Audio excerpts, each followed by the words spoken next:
answer the bell. Now let's go.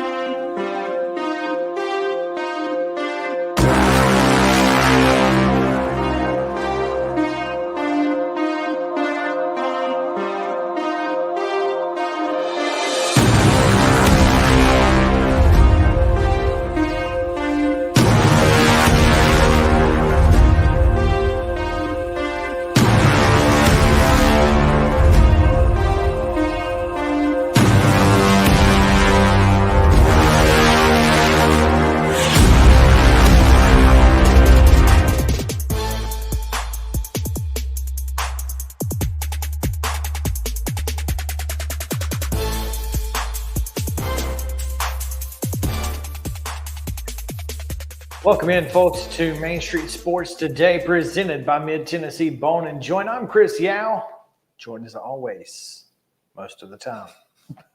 Always, most of the time.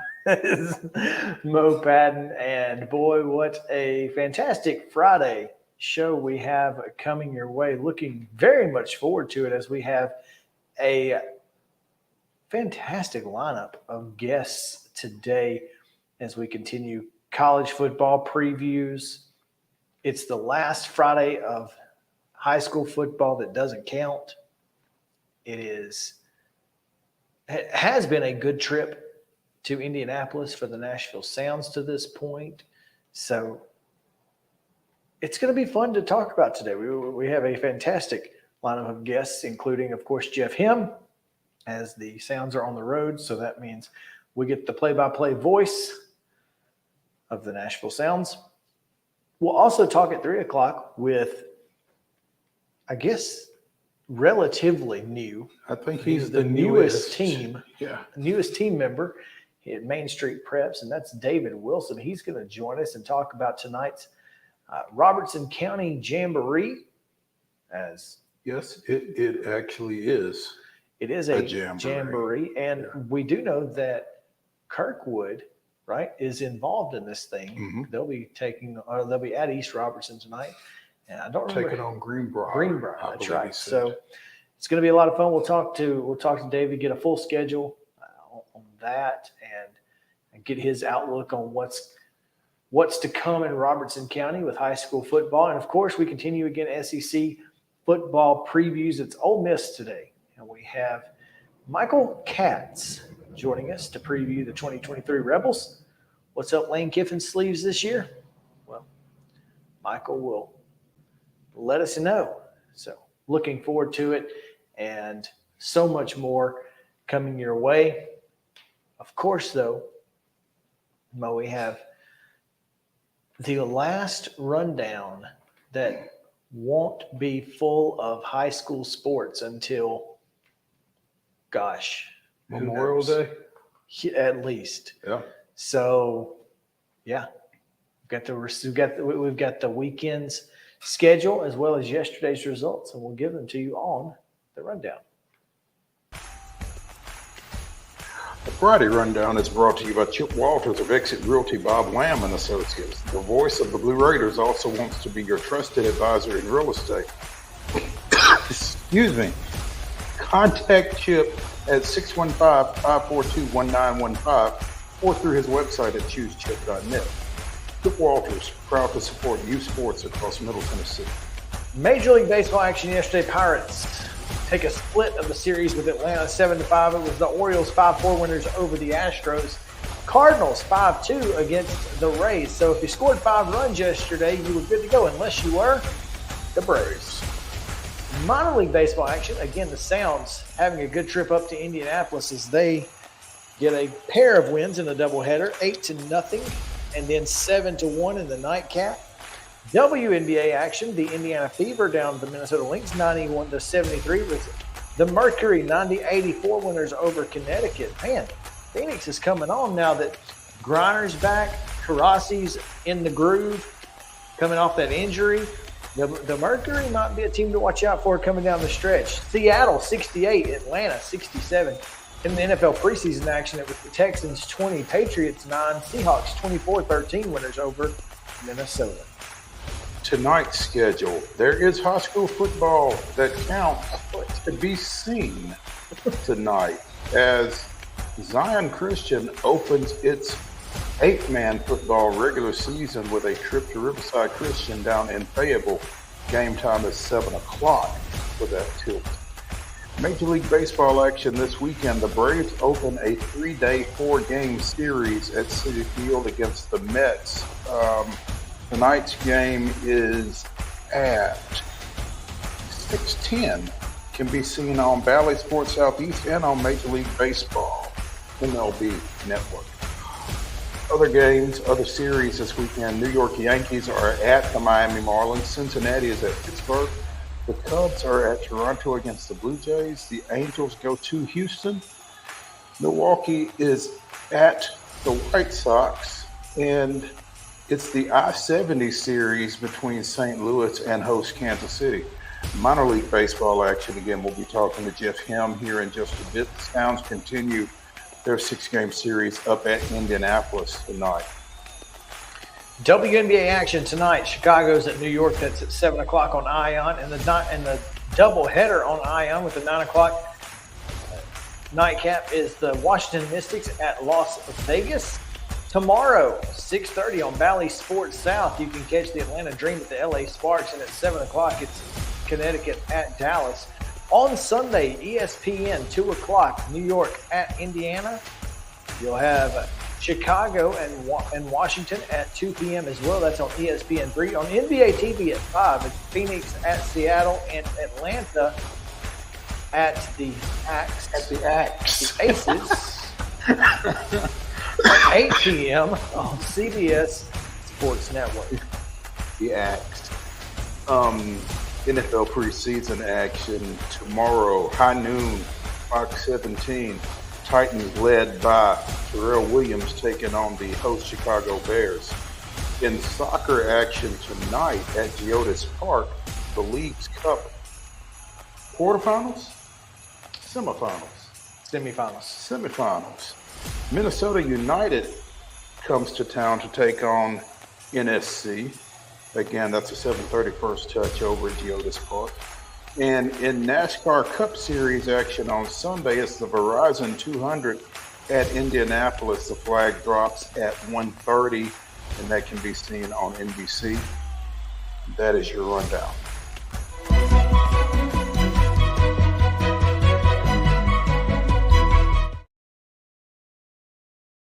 Top Stories brought to you, as it is always, by our friends at Piggly Wiggly in the Neely's Mill Shopping Center right here in Columbia. Make sure to go see the fine folks at Piggly Wiggly to get your deli, meat and vegetables on I guess that's Monday through Friday. I don't think they do it on weekends. Probably not. But I don't know that. Yeah, it just says plate lunches daily. So guess it could be. I would assume they probably do it on Sunday. So I don't know. We will check and see. Yeah, that may require some recon. There's research that needs to be taken here. Mm-hmm. So anyway, meat, vegetables, fresh produce, daily hand-cut meats, meat sales still going on.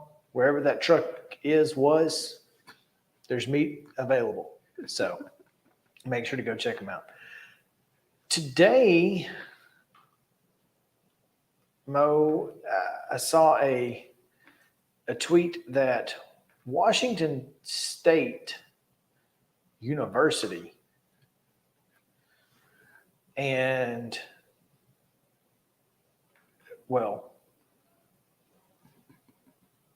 basically saying it's the airing of grievances, huh? Yes, this is more like a Festivus than anything. Fox, USC, Oregon, and UW are named in what I assume is a future lawsuit. I've not seen an actual lawsuit, but apparently Washington State claiming damages for the Pac-12 dissolution. And this is not the first time this has happened. I don't know if you remember, but the Big 12 sued ESPN and the SEC 2 years ago, or said they were going to. I don't know that anything ever happened. It was probably dismissed, as this one would be as well. Mm-hmm. But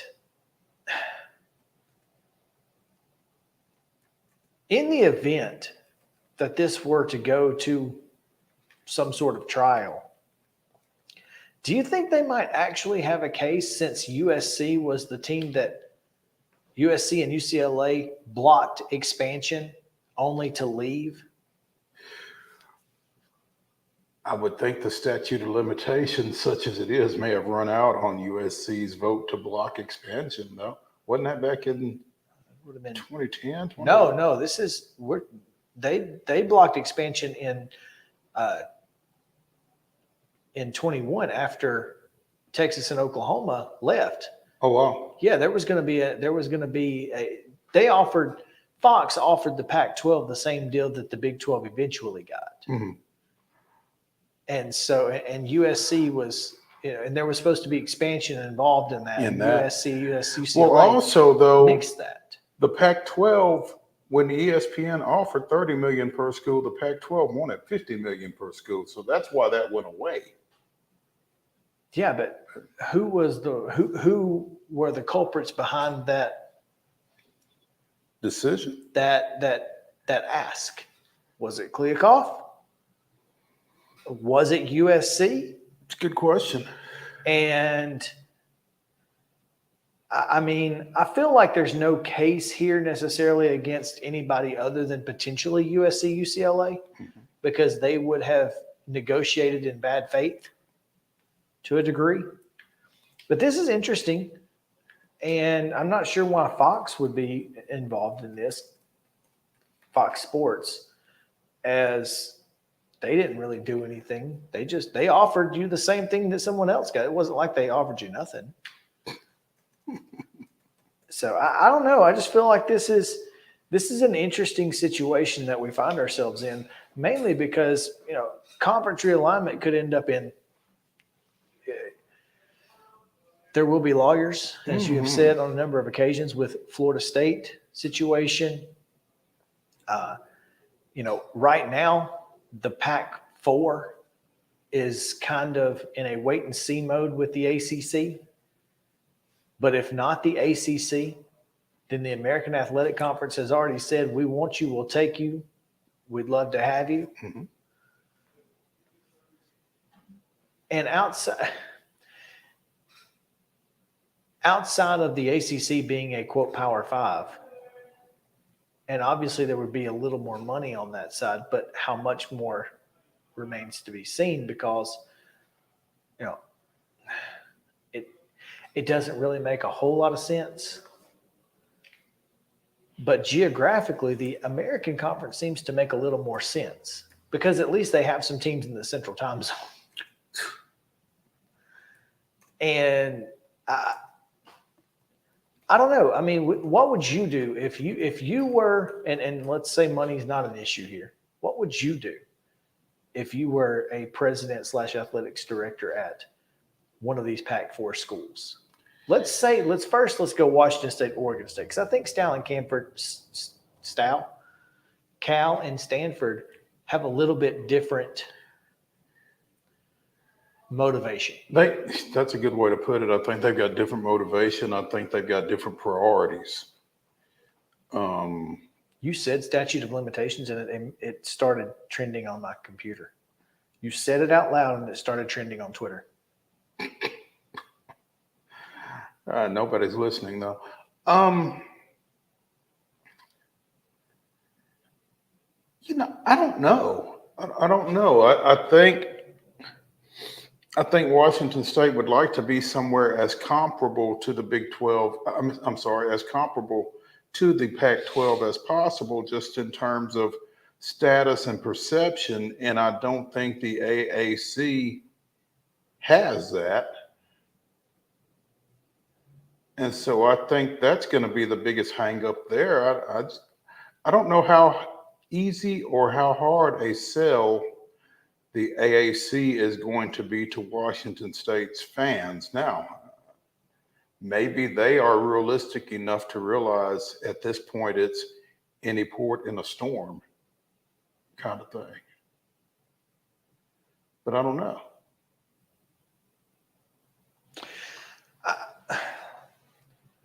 Let me tell you why I think the AAC makes more sense. One, there are at least some close by schools. You've got a couple in Texas at least. I mean, you've got North Texas, you've got SMU, you've got UTSA. There are some schools at least on that side of the Mississippi River. That's a positive. But I think culturally, with the universities, it also fits. Stanford and Cal would fit well in the ACC culturally with the academics and their Olympic sport stuff that, Boston College is good at stuff like, Boston College, Syracuse, Virginia, they're all good at some of those Olympic sports that we don't really pay attention to a lot down here in the South. And so they would fit well outside of the fact that they're 3,000 miles away. Mm-hmm. Outside of that, they fit in the ACC. But Oregon State and Washington State really do strike me as AAC type programs. And here's the reason I say that. I personally, in the football world, believe the AAC and the Big 12 are equals. That's my personal opinion on the matter.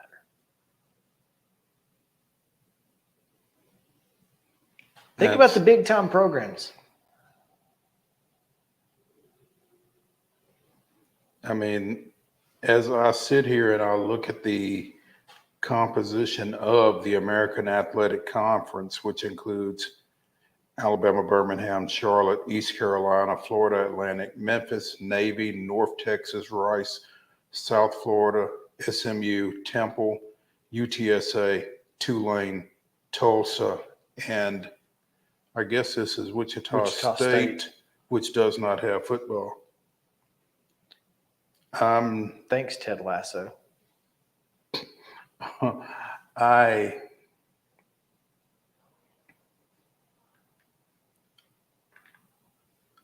think that's a tough sell for any team coming from a conference that's had the type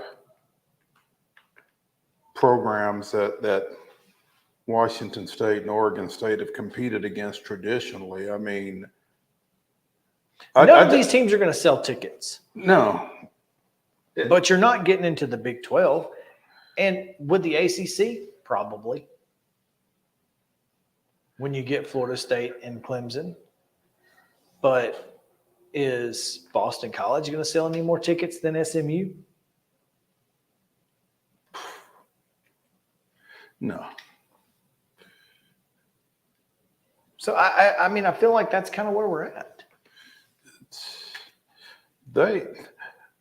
I'd be interested to see how a suit goes because, I mean, they have certainly been injured.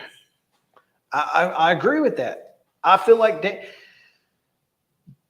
damages have occurred. I truly feel like that. I don't necessarily know who you can blame, who you can hold liable. Other than George Kliakoff, maybe. But personally, what's he going to give you? And now, that being said, joining the Mountain West, the problem with joining the Mountain West is that for too long, Oregon State, Washington State have looked down their nose at Nevada, UNLV, Fresno, etc. Mm-hmm. Maybe to a lesser degree, San Diego State and Boise probably feel like those teams are up there. But in all honesty, it's easier travel. Mm-hmm. Regional rivalries can be had. Yeah. And there's still money to be made there. They have a TV deal. Again, I think if you're trying to sell, okay, the Pac-12 is gone. It's gone. It's gone. So if you're trying to sell something new to your fan base, if you're Washington State, I think San Diego State, Fresno State, Boise is going to be an easier sell than East Carolina and Florida Atlantic. Yeah, I don't think there's any question. So to me, but if it's only between those two, to me, the ACC or the AAC, it's the AAC. I don't know. I think a lawsuit, a winning lawsuit, so long as it's not USFL like, then something that has some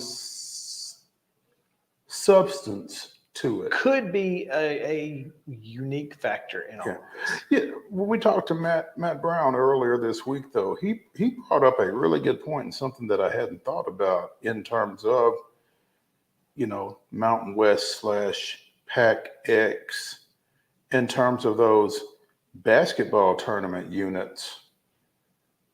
Because when it was first mentioned that maybe a handful of teams would leave the Mountain West and go to a new and improved Pac-X, I mean, you would still retain that name, that stature that comes with being the premier Power 5 conference in the West.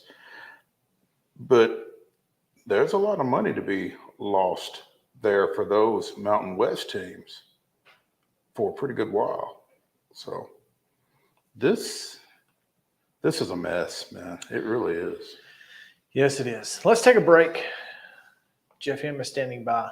We'll get to him in just a moment on the other side of this on Main Street Sports Today, presented by Mid-Tennessee Bar & Joint. We'll be back to the Lee Company studio right after this.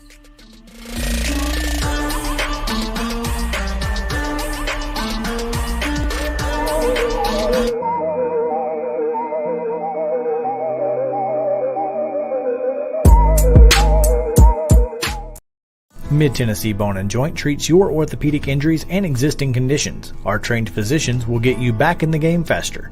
Contact us at 931-381-2663 or www.mtbj.net.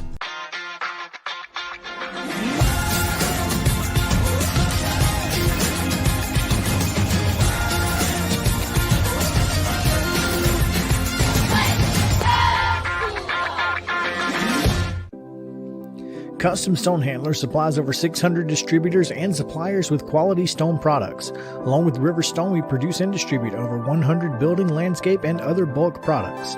Our goal is to provide quality products, service, and partnerships to ensure our customers' success.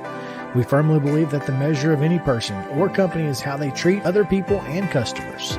Give them a call at 931-490-4990 or visit CustomStonehandlers.com.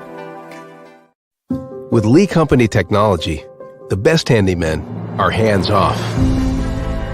Lee Company techs have been using visual findings and other smart technology tools for years to add transparency and virtually take customers along. You see what we see, whether we're in a crawl space or on a roof. With Lee Company, technology helps us help you, no matter what's happening in the world or at your house.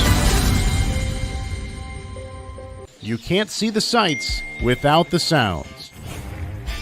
From the crack of the bat to the roar of the crowd and everything in between, discover what Hit City has to offer.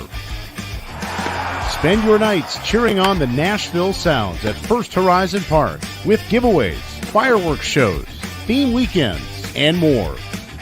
Single game tickets are on sale now. Visit NashvilleSounds.com to claim your seat today.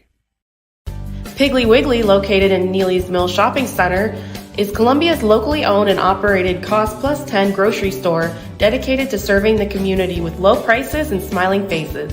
Piggly Wiggly offers fresh, hand-cut meats daily as well as daily hot plate lunches from their deli counter.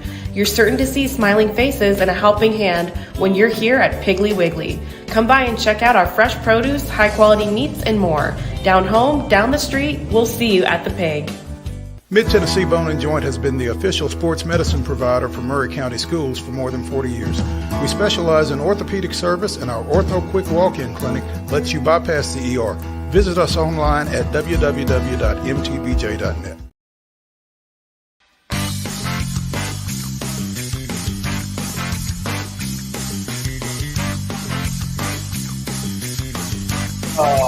Welcome back in Main Street Sports Show presented by Mid-Tennessee Bone and Joint. Cristiano Patton here with you on this Friday, our last Friday of no high school football that counts.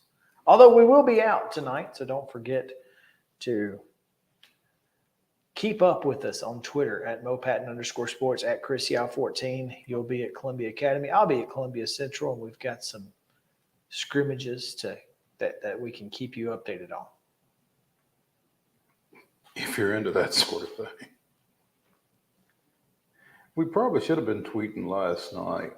With what service? Neither one of one of us going to get AT&T, just in case. That's all I'm saying. Just to have both bases covered. You're not wrong. Yeah.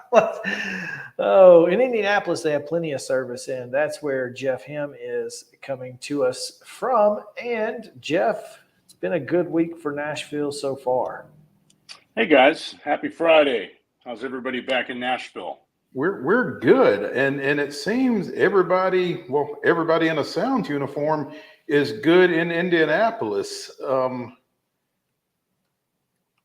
Halfway to a sweep through the first 3 games of the 6-game series.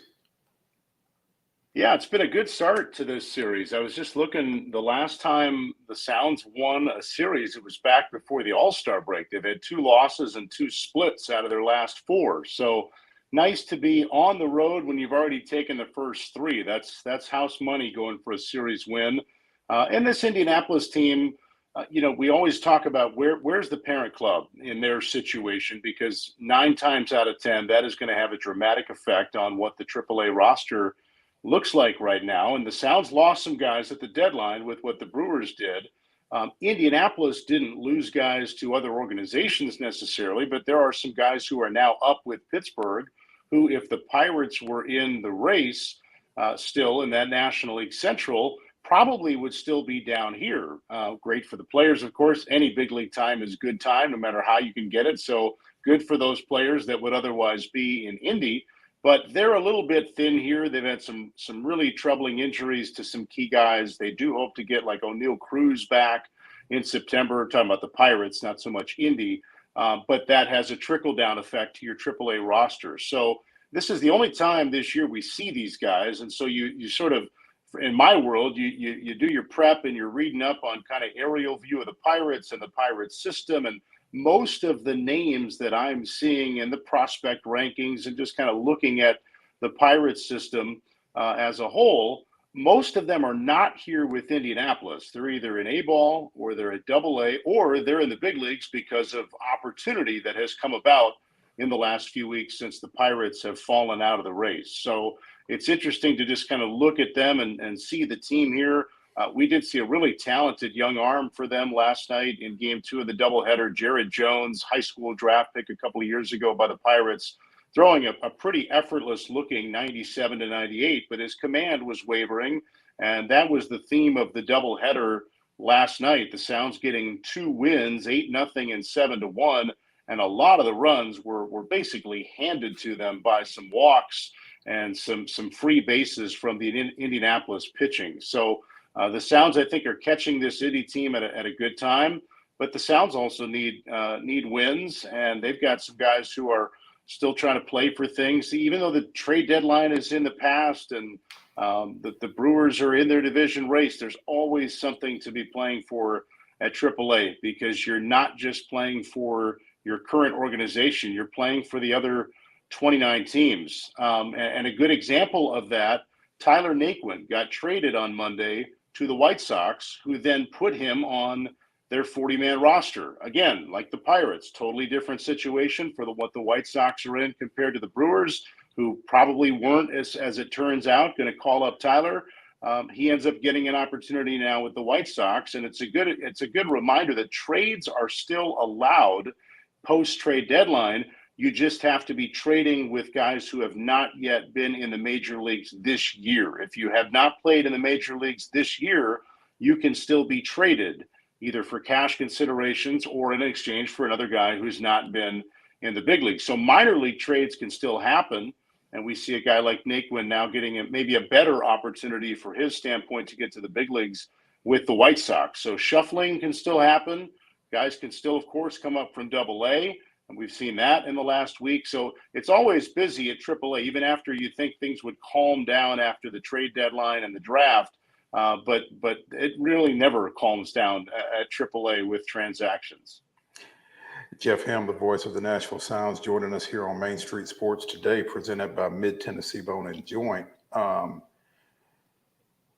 If you're trying to secure a series win, you could have worse guys on the mound than Robert Gasser, who goes in tonight 6-1 with a 3.91 ERA as the Sounds try to nail down that fourth win in Game 4 tonight.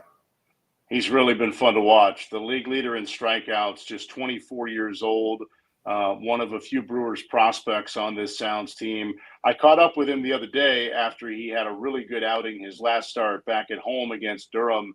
And while his whole year has been good, he feels like he's gotten infinitely better and that he's almost a different pitcher, were his words, compared to early in the year. Just the learning process that goes on.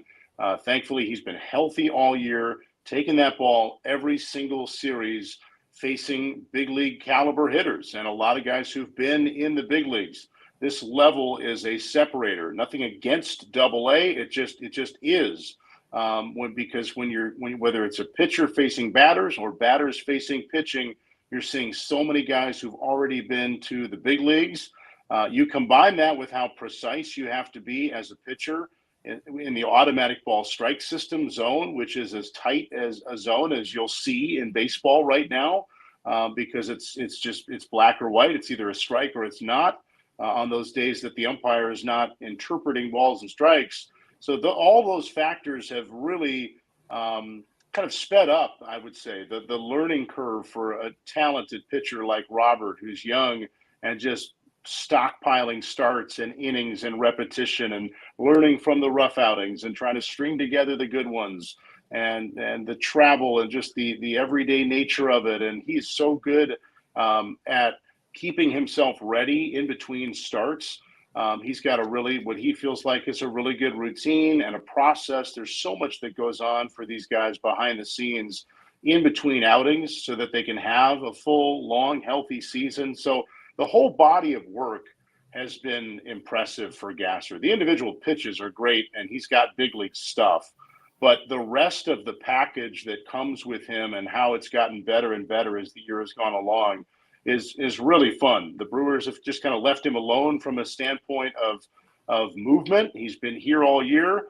He'll be a big leaguer at some point, whether it's this year or next year or whenever. His time will come. But right now, it's been pretty fun to watch at AAA for however long we'll get to keep having him. I thought it was really interesting because, as you mentioned, pitchers facing guys who have been in the major leagues, like Rowdy Tellez, who you guys have seen the last couple of days. Seeing Rowdy Tellez lead off a baseball game is a sight to see. Well, we were laughing about it down here, and obviously, as you know, it's to get as many at-bats as he can in a given game. The more, the higher you are in the order, the more at-bats you get. But we were chuckling because if you look at a Brewers lineup recently, you're seeing Sal Frelick in a cleanup spot. And so Rick Sweet is having a chuckle like, yeah, they're batting Sal cleanup up there. I never tried that, but you know what? I'm trying Rowdy as a leadoff hitter down here. So we're all experimenting. We've gotten a good laugh out of that down here. That's fantastic. I just thought, when I saw it, I thought that is hilarious. And that's probably the only time it's ever been at the top of lineup water. You wonder, though, Jeff, who's laughing hard? Are the guys in the Sounds dugout or the guys in the Indy dugout, to be honest? Right. Yeah. Nothing like a large human being like Rowdy to jump in that box to get a pitcher's night started. Isn't that real comforting? Table setter.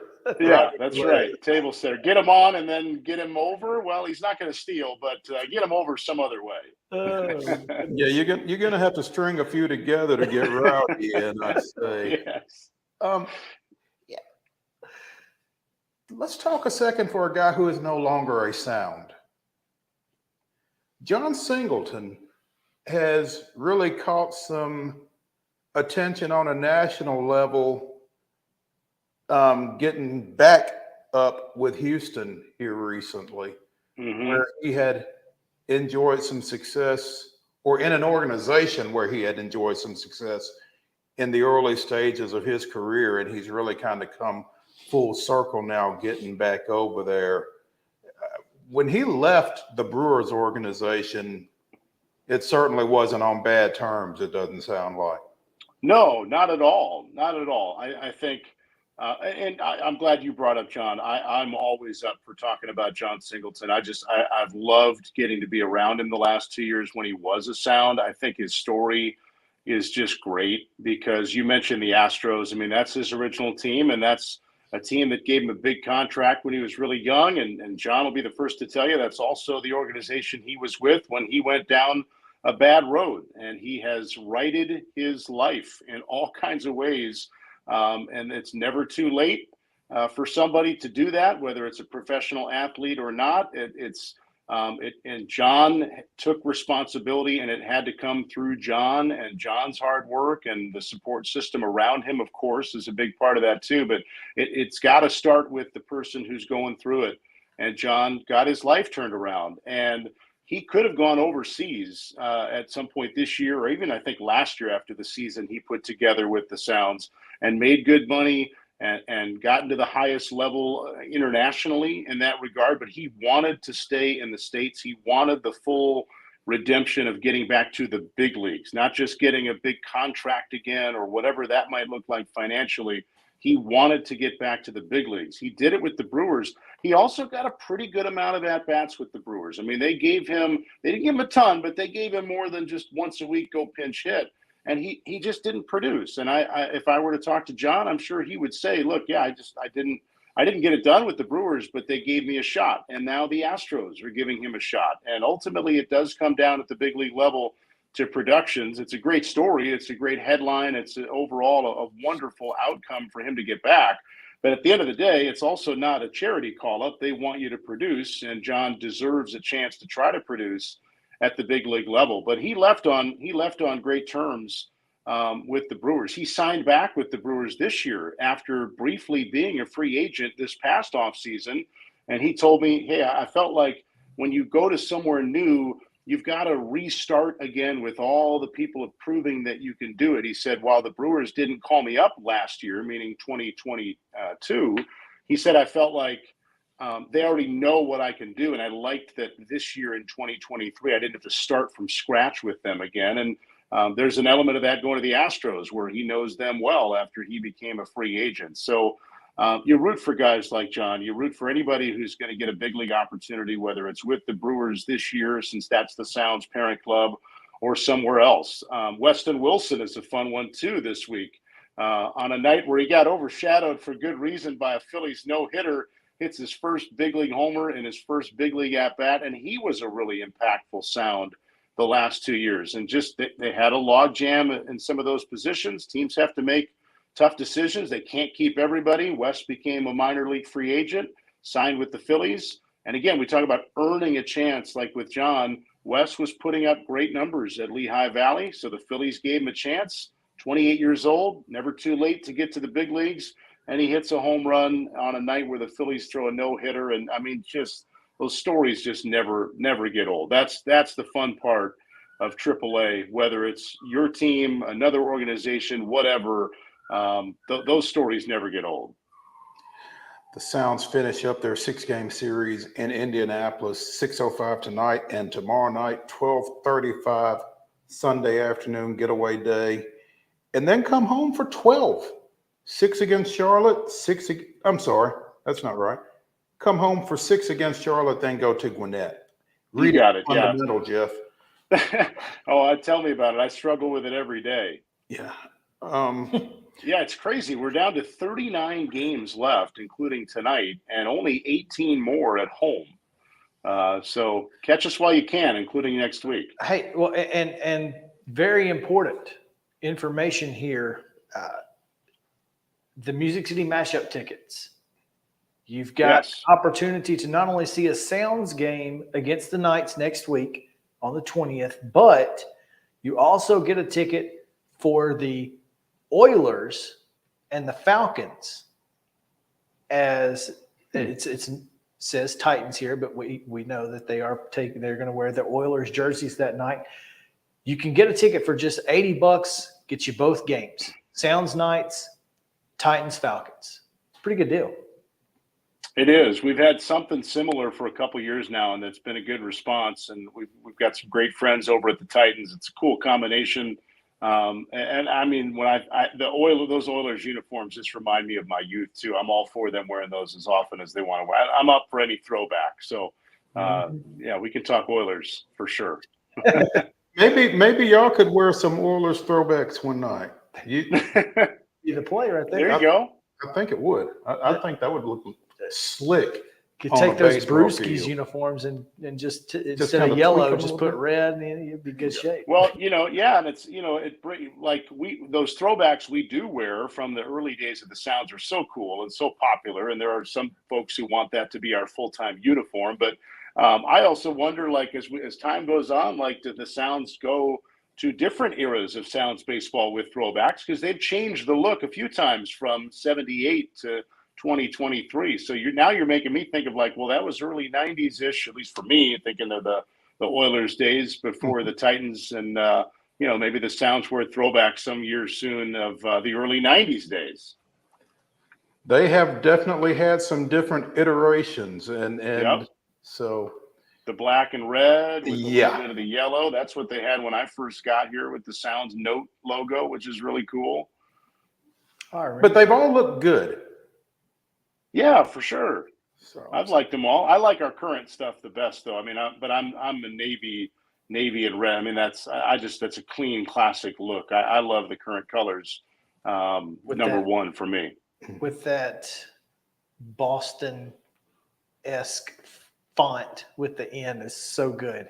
Yeah, it really is. It's very clean. It is interesting how logos have changed from kind of goofy over the years to, this is more classic, clean, straight lines, very easy to see, and it's not, trying to get too crazy. So I think the Sounds have done a great job over the years, and maybe so. I would love to see some different eras pop up sometime. So if you know a guy, feel free to throw that information. We'll have to get in Adam's ear and see if we make that happen. Yeah, there you go. Jeff, by the way, we've got a whole segment, and we have not dissected Mo's recent first pitch at First Horizon Park. There's a reason for that.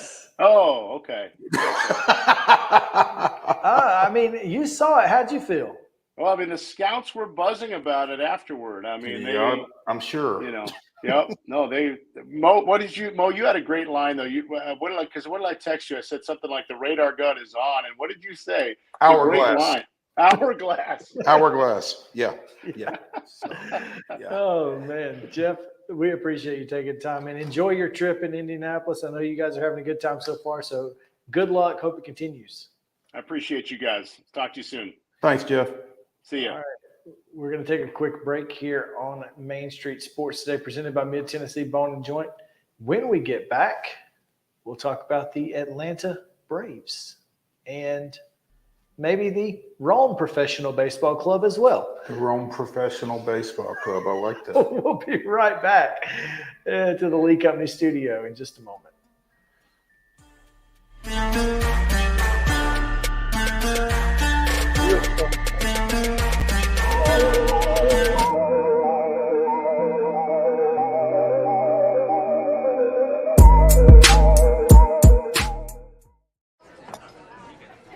You've been putting back a few, and a few becomes a few too many.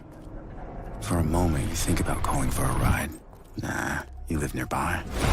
What's the worst that can happen?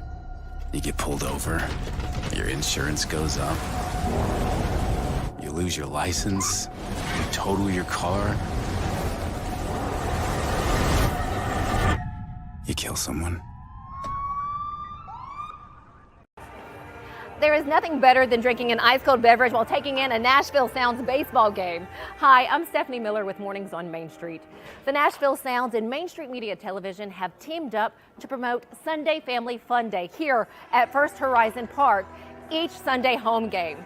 Just go to your favorite Main Street Media website and click on Sounds Main Street Media Day banner to register to win free tickets. And then we'll see you here at the ballpark. Tired of hanging lights every year? We get it. That's why Southern Nights is here to help. We install programmable lighting on your home or business so you can enjoy beautiful, customizable lighting all year round. No more ladders, tangled lights, or cold nights outside. We do the work, you do the celebrating. Call Southern Nights today and take the hassle out of holiday lighting forever.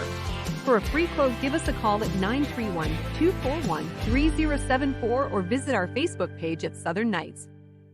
Y'all, I'm serious right now. They have a dragon here. I saw it. But no, they don't. There's no such thing as dragons. I swear, I saw it. It had huge claws. Get out of here. It had eyes as big as the moon. Come on, I'll show you. Wait up.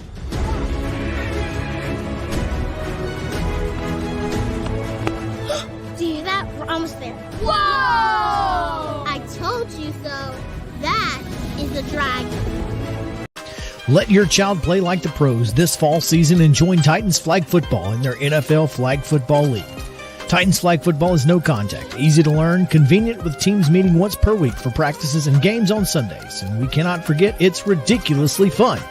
Teams are co-ed with ages from pre-K through 8th grade in select locations across Middle Tennessee. Visit TitansFlagFootball.com and sign up before registration closes on September 4th. Let's play together and win together this fall season with Titans Flag Football.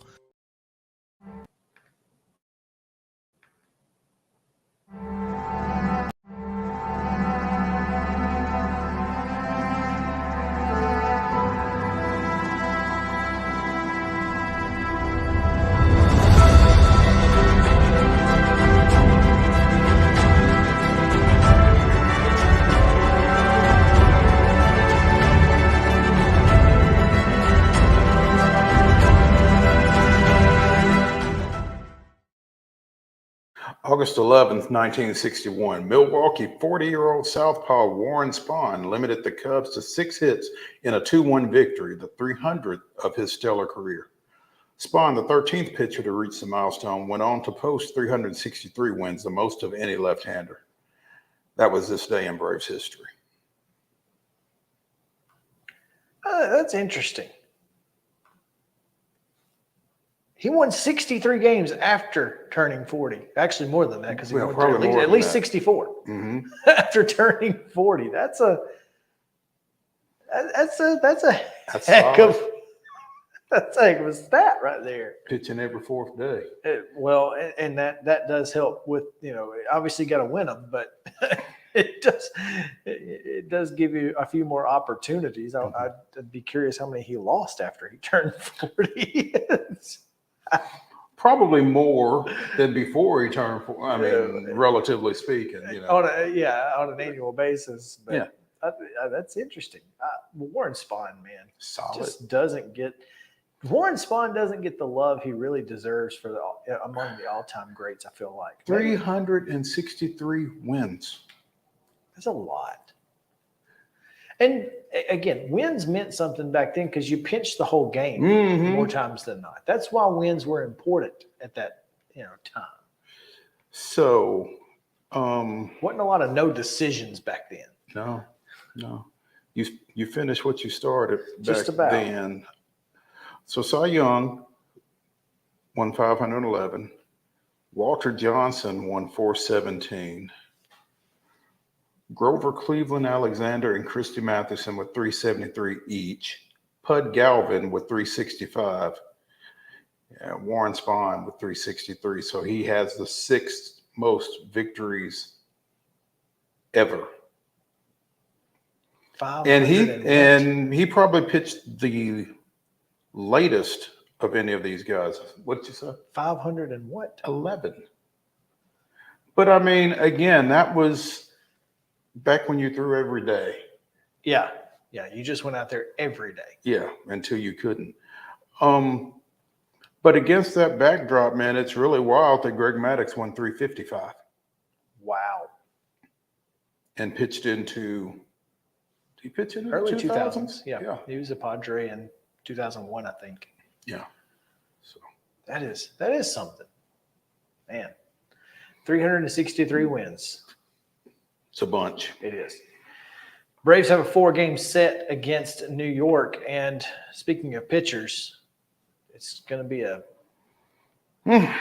interesting weekend. Mm-hmm. And here's the crazy thing. So Saturday night contest is actually going to be on Fox, and neither team has announced a starting pitcher. It could be like 2 bullpen games on national television. Well, I thought Strider was supposed to get one of those starts on Saturday. Yeah, he gets the 12-10 start against Jose Quintana. But the game 2 starter has not been announced. Correct. As Chirinos and Senga are set to go on Sunday. So you better win the first 2 at least, because I don't think Yanni's going to be winning on Sunday. And it's, by the way, that's Sunday Night Baseball, 6 o'clock first pitch. Say what you will. The Braves are undefeated in games that Yanni Chirinos starts. I guess that's not true. It's not true. It's absolutely true. So, I mean, they might win it 13-10 like the last time they played the Mets. I mean, who knows? But we're going to see pretty much the entire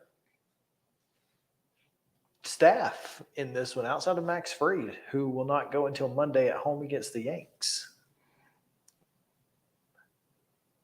It's going to be interesting. Now, they get to expand the roster tomorrow for the doubleheader. They get an extra pitcher, so that's why you don't know who that pitcher is going to be. Soroka? Maybe.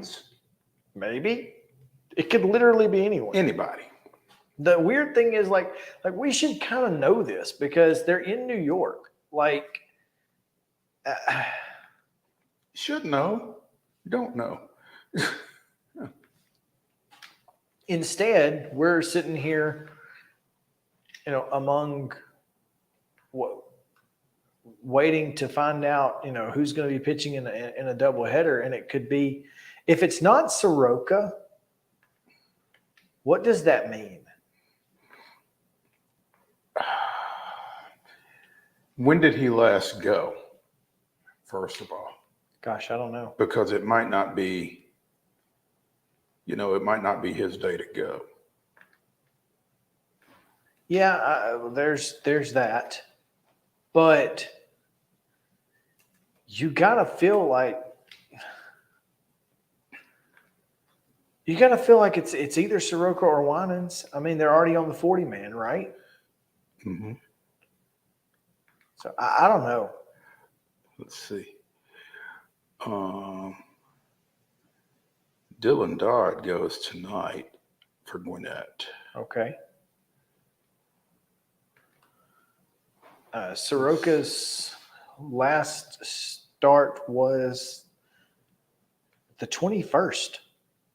He's not pitched since the 21st. Hasn't pitched or? Hasn't pitched, according to the statistics I'm looking at right now. So you're looking at his game log? Yes, his last 3 games were. Oh, that's a major league stat. Okay, just kidding. That makes more sense. I don't know. I'm on MILB.com, but they only show the major league stats. Okay, Alan Winans went Saturday against Indianapolis. So Smith Shawver went Tuesday. Okay. At Charlotte.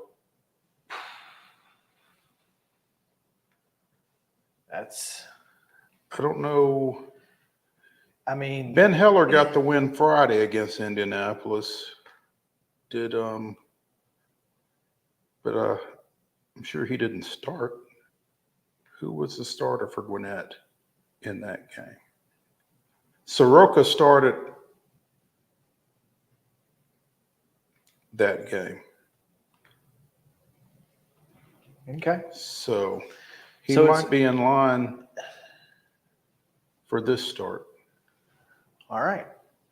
So it could be either of those three: Smith, Shawver, Winans, or Soroka. Yeah. Soroka threw last Friday. Okay. And has not thrown since because, again, Winans got the win on Saturday. Smith Shawver got the win Tuesday at Charlotte, followed by Schuster and Darius Vines last night. And, again, Dylan Dodd is starting tonight. So, I don't know. It would seem to me that Soroka would be in line to make a start tomorrow. Tomorrow. Okay. Well, now we know. All right. Do we have a lineup yet?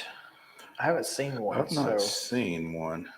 We don't have a. Yes, we do. Do we? Okay, hold up. I mean, I'll give you a guess. Well, hold up. I guess the question is, one, is it Murphy or is it Darno? And two, are the Mets throwing a left-hander? Right-hander Tyler McGill is pitching. Tyler McGill is pitching. Okay, so let's hear your guess first. Okay, Acuna, Albies, Riley. Sure. Olsen, Murphy. It's Darno. It's a 50-50 shot. The rest of it you got. Okay, Ozuna Rosario. Arcia Harris and more. Yeah. I was just, that was all you had. That was your guess. I could have just asked you to give me the Who's one. catching? Yeah. Who's catching? Yeah. But you had the right. It's the right position. Yeah. So there you go. Oh man, the Rome Professional Baseball Club, and the reason I call them that is because that's what the bottom of that press release they put out. Rome Professional Baseball. They basically said today that they are not going to be known as the Braves. I guess in 2024. Our mission is to give the Rome community a brand as unique and special as the area itself. For Braves fans, our longstanding affiliation with the Atlanta Braves will continue for years to come because there's a 10-year contract. However, we want to create an identity that fans across the region can proudly claim and call their own. So, look, I don't hate this. Gwinnett did the same thing. This is not a – It's not we a don't slap. want to be called the Braves. We want to be unique. So what are they going to be, though? What is unique to Rome, Georgia? I'm not familiar enough with the area.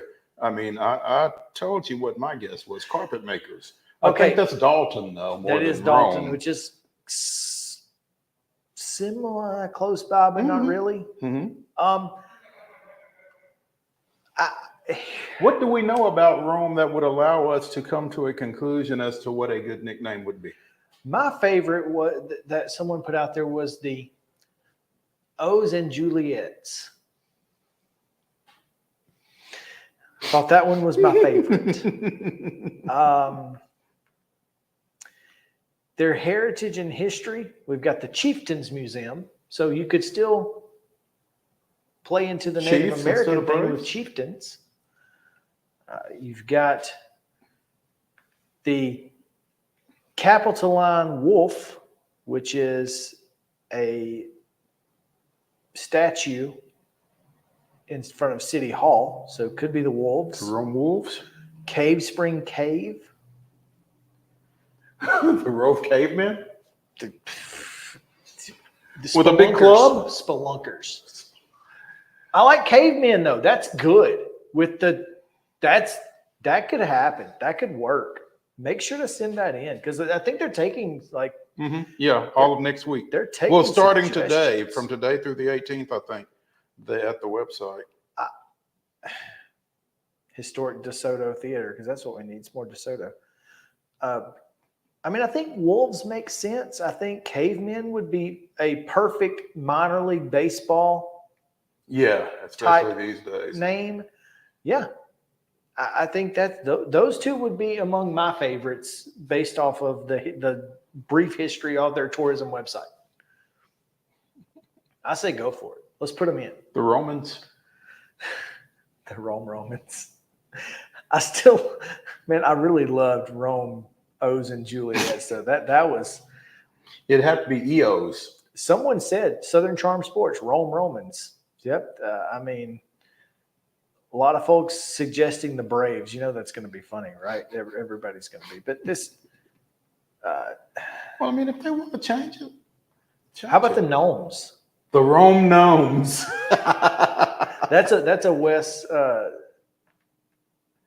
Blankenship. So yeah, that wouldn't be the worst thing. The Gwinnett Stripers, Rome Romans, Rome Italy's, Rome winning Rome's, Rome and Michelle's high school reunion. That was the one I was thinking of. Rome Roy, Rome O's and Juliet's, Rome built in a days, and Rome Remus. So there you go. Those are your options. Oh man, this is good for them. I think. And look, here's what it's going to do. You're going to have to buy merch now. You can't wear your Atlanta merch to the Rome games. You got to buy Rome merch, and I think that really is a big deal. Mm-hmm. Otherwise, you wouldn't see the Sounds being the hot chickens and the Vihuelas and all that stuff. Right. So it's all about selling that merch, baby. Oh, before we get away from the Braves, there's an article at nypost.com. Oh, of course there is. Mets manager Buck Showalter sounded downright wistful at the consistency, production, and health the Braves have enjoyed with their position players. Sharing the load, they have so many weapons. Want me to pick one thing? It's how their entire infield has played 100 games. It's a real post-up mentality that they have really benefited from. It's hard to do. I have a lot of respect for that. Yeah. Yeah, him and Dansby Swanson. You got to really search for a weakness with them. You can make a case for them being the best team in baseball right now. Yeah, of course you could. They got the best record in baseball. Make a case. Starting with the fact that we've won more games than everyone. Everybody. The Mets will enter the series a whopping 20.5 games behind the cruising Braves in the NL East. That's something. That's that is something. Let's take how the turns have tabled. How the turntables, as Michael Scott would say on The Office. Let's take a break. How the turntables. Let's take a break. David Wilson standing by. We'll talk a little bit about tonight's Jamboree up in Robertson County. He's got plenty to talk about. We'll welcome him into the Main Street Preps family as well. So looking forward to this conversation. Come back with us to the Lee Company studio right after this.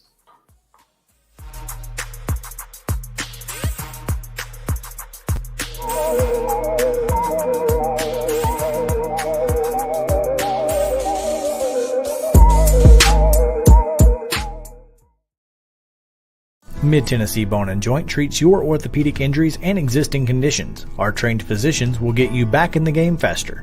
Contact us at 931-381-2663 or www.mtbj.net. With Lee Company technology, the best handymen are hands-off. Lee Company techs have been using visual findings and other smart technology tools for years to add transparency and virtually take customers along. You see what we see, whether we're in a crawl space or on a roof. With Lee Company, technology helps us help you, no matter what's happening in the world or at your house. Jones & Lang Sporting Goods here in Columbia has been outfitting teams, officials, and anybody else from T-ball to college for 50-plus years. Be sure and check them out at 931-388-8060 or online at jonesandlang.com. Jones & Lang Sporting Goods, the look of a winner. Zion Christian Academy, zioneagles.org or 931-388-5731. You can schedule your appointment. Go tour their campus. It is beautiful over there, and you're definitely going to want to see it. Again, it's zioneagles.org. Give them a call, 931-388-5731, and schedule your tour today.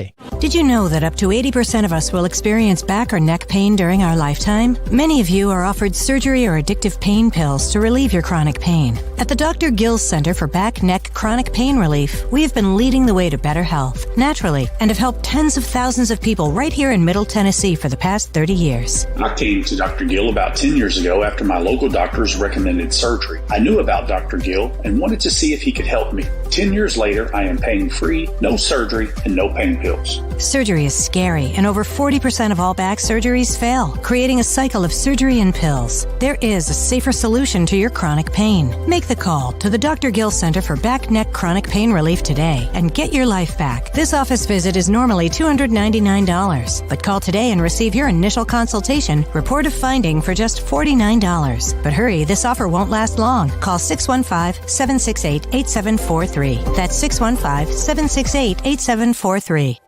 You can't see the sights without the sounds. From the crack of the bat to the roar of the crowd and everything in between, discover what Hit City has to offer. Spend your nights cheering on the Nashville Sounds at First Horizon Park with giveaways, fireworks shows, theme weekends, and more. Single game tickets are on sale now. Visit NashvilleSounds.com to claim your seat today. Mid-Tennessee Bone and Joint has been the official sports medicine provider for Murray County Schools for more than 40 years. We specialize in orthopedic service, and our Ortho Quick Walk-In Clinic lets you bypass the ER. Visit us online at www.mtbj.net.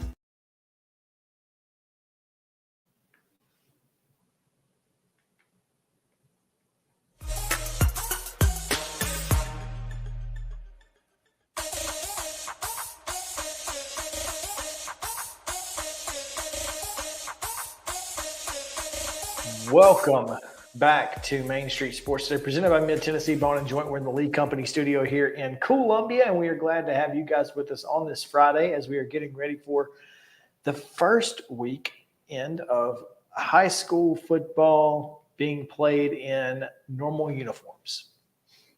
I'm just trying to come up with all of the ways to say that this week doesn't count, but we're still going to go out there anyway. That's the best way to put it. Yeah. But when you have an event like they are having in Murfreesboro tonight with the 615 Preps Showcase, and our friend Chris Brooks doing a great job putting together. I think they're actually doing more than one. I think that's just one site. That's one of them. It's at 5:30 at Oakland High School. You can catch, I think, five, I believe, every 45 minutes or so. So I don't know if they're doing running clocks. Hopefully they are. But also up in Robertson County, they're having a little jamboree event of their own. And to talk about it, we have the Robertson County Connections, David Wilson. David, come on in. Welcome. What's going on, man? How we doing? Good to see you guys. Happy Friday. Hey, happy Friday to you too, former Columbia State outfielder David Wilson, getting you back in your former neck of the woods here for a little bit. But what's the first month or so been like, huh? It's been different. Just meeting new people, meeting new coaches here, getting accustomed to the great people in Robertson County. It's been great so far. The jamborees have been very helpful. These scrimmages have been very helpful, getting to know the players and just the staffs here. Robertson County is a very passionate fan base, a fan group. They're really passionate about their sports, and there's a lot of great people up here. So I'm excited to be here. It feels like these first, 5 weeks now have flown by really fast. So I'm ready for them to actually kick it off next week and get going. That's what you say now. Yeah. When it's November and cold, I might have a different team.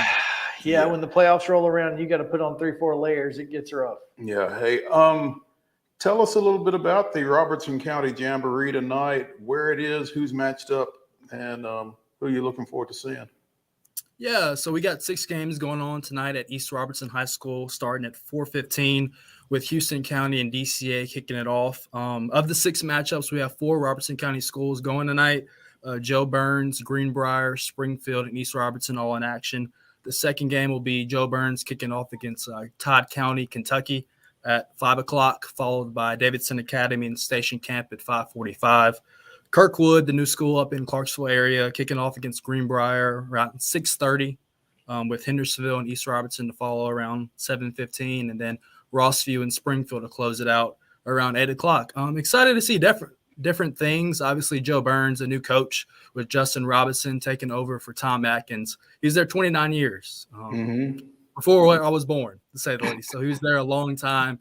So just interested to see how the new offensive and defensive systems taking place. They've had a few scrimmages so far. Heard things have looked good.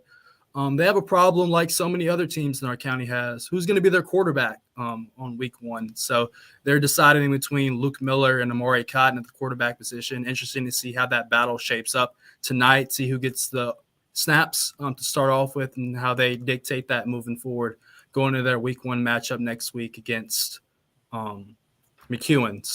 So, and then Springfield, the same story. They're replacing Devin Crenshaw, who had 1,600 yards passing and over 900 yards rushing at the quarterback position last year.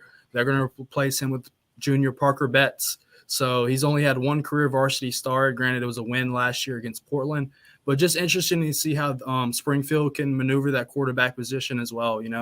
Springfield lost 19 seniors off their roster last year, and that's going to be a handful to replace. So when I talked to Dustin Wilson a few weeks ago, he said, we're going to be young and we're going to be a little inexperienced. So these scrimmages and these jamborees are going to be really helpful for us before we tune up opening week against Greenbrier.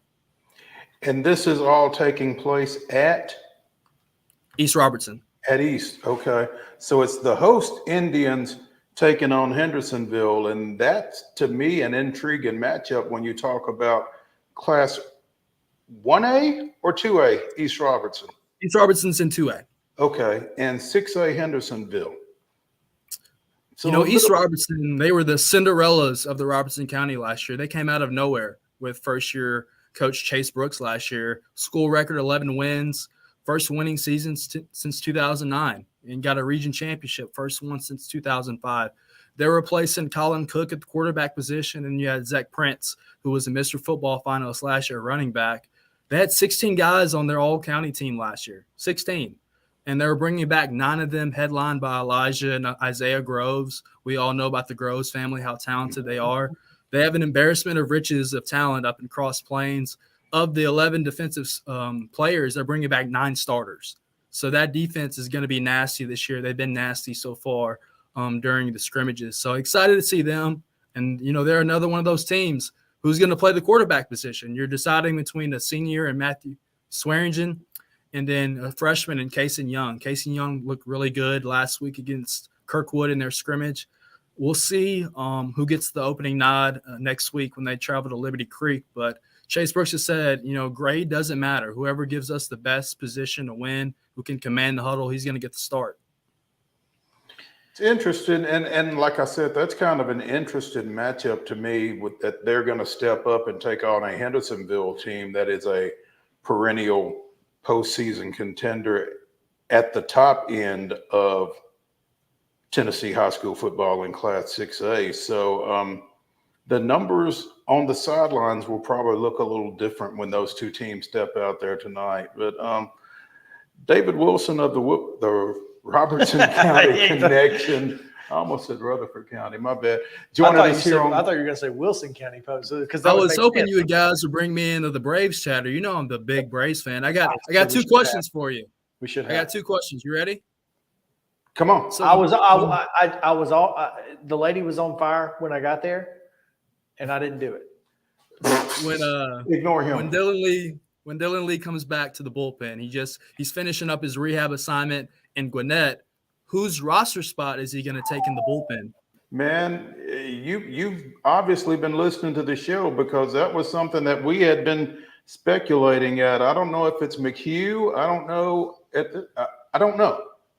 It's definitely not Tonkin because Tonkin's pitched so well and he can give you multiple innings out of the bullpen. Him. It's not Joe Jimenez. No. I don't know. It's not Minter. It's not Iglesias. You've got somebody's going to come up with some shoulder tightness or something like that here. 15-day vacation, that's what they would say. Exactly. What's your other question? So how long do you keep Chirinos in the starting rotation because of Mike Soroka's options? Ask me again on Monday because we think Soroka's going to start one of the 2 games tomorrow. He is. He's slated to pitch. He was slated to pitch in Gwinnett tomorrow.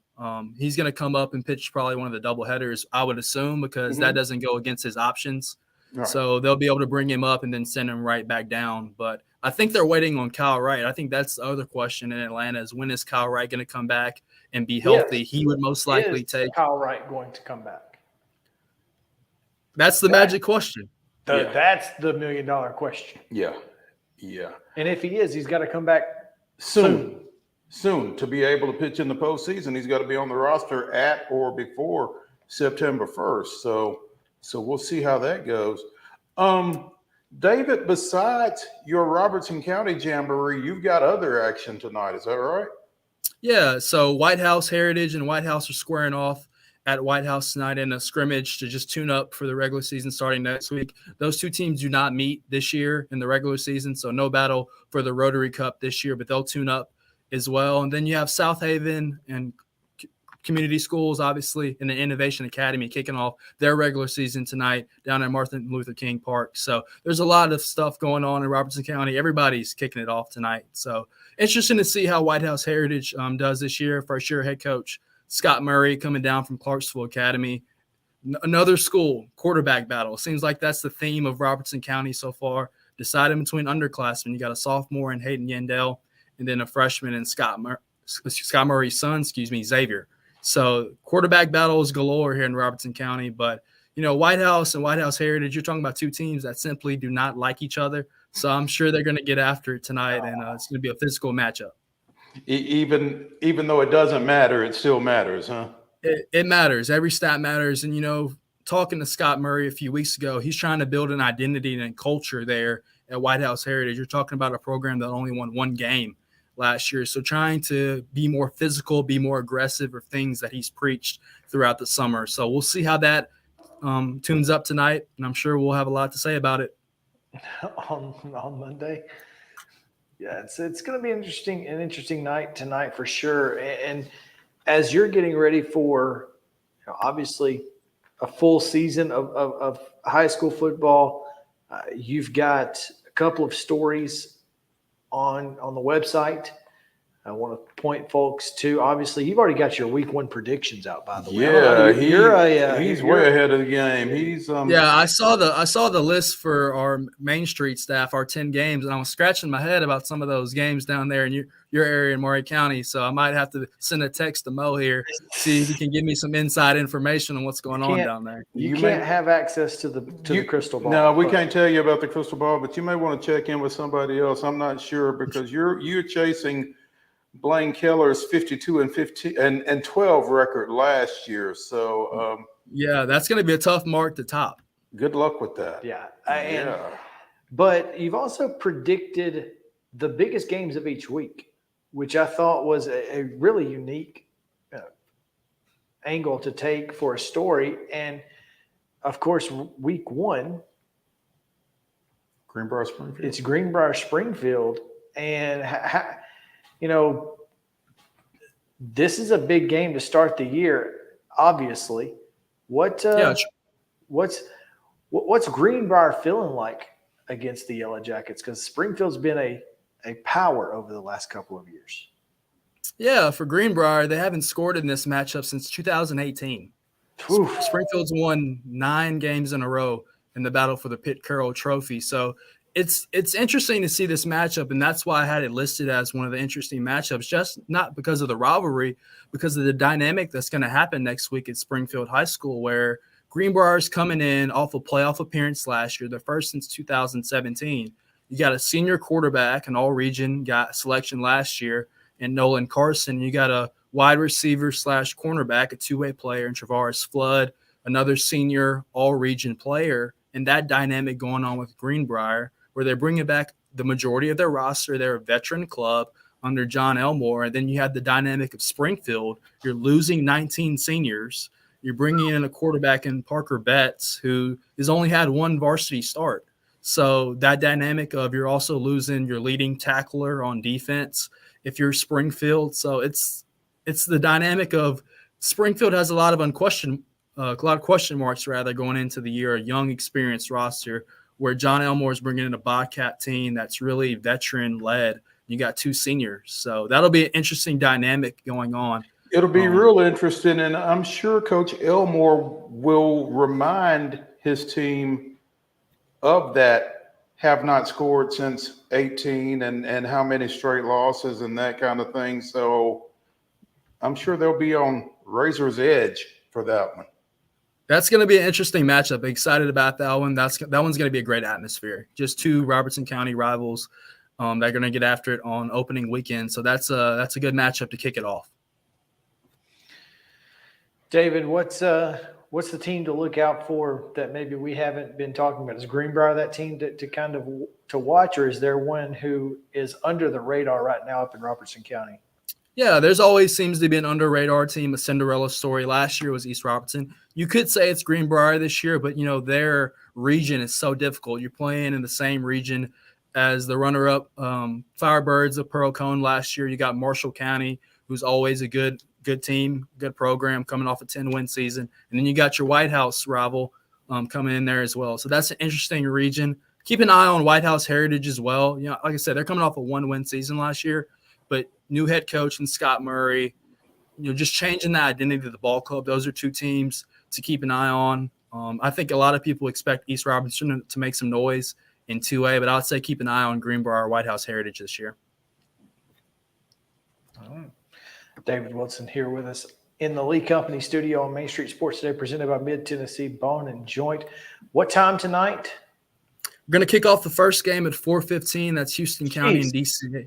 Yeah. DCA. It's going to be hot, and I guess as the rookie mistake, I wore a black shirt, so I'll be burning up on the sideline. So, but you'll look good. I will look good. I'm losing hair on top of my head, Mo. You'll be fine. Wear a cap. You'll be good. There we go. Get you one of these A caps that without the mullet, right? Without the mullet, yeah, absolutely. He knows it's gonna be a long night on the sideline. First one's kicking off at 4:15, and the last one kicking off at 8. So it's gonna be walking up and down the sidelines for me. Yeah, I will be interested to see how you cover this. Yeah, because you can't write 6 gamers. No, you can't. But I'm sure David has a game plan, and we can see it at RobertsonCountyConnection.com. I think that game plan will be decided in the car ride over there.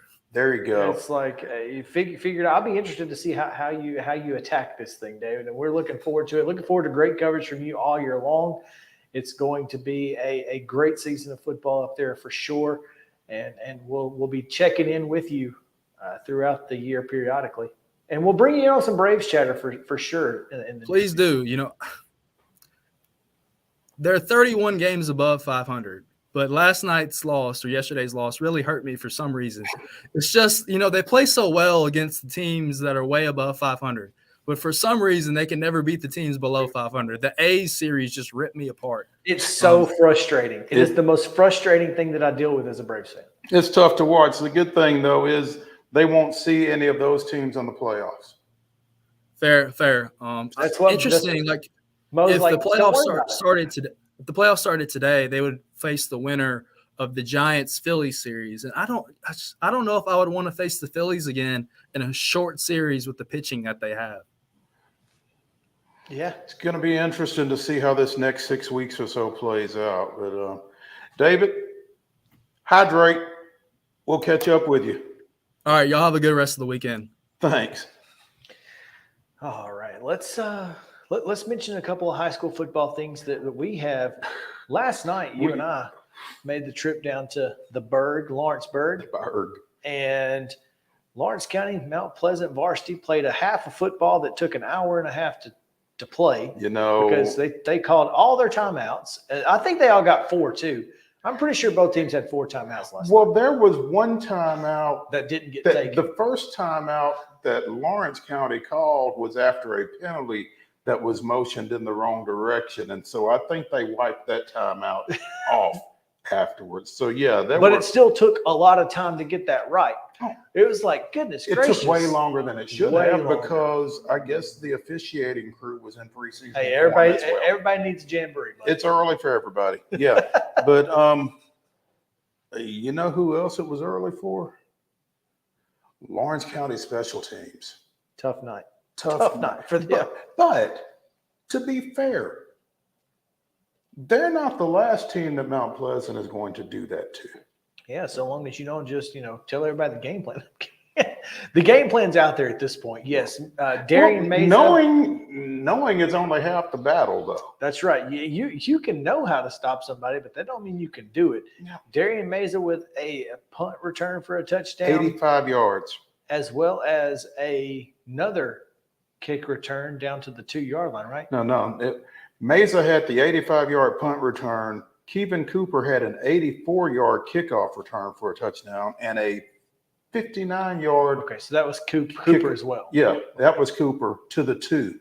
So all 3 of Mount Pleasant's touchdowns either came directly or indirectly off the return game.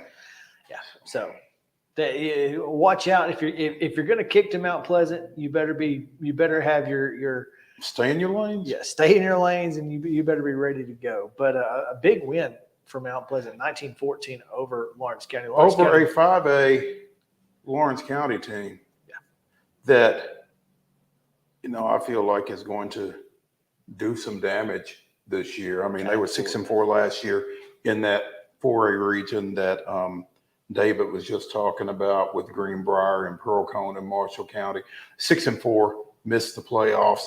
Think they've kind of got that stuck in their craw coming back this time and around. They are a veteran club too, so with some size. Watch out for Lawrence County, and if you're in that region, the Wildcats are coming for sure.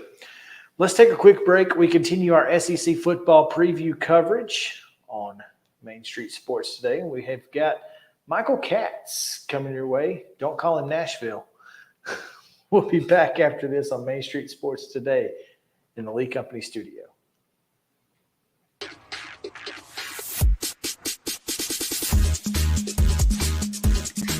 Mid-Tennessee Bone and Joint treats your orthopedic injuries and existing conditions. Our trained physicians will get you back in the game faster.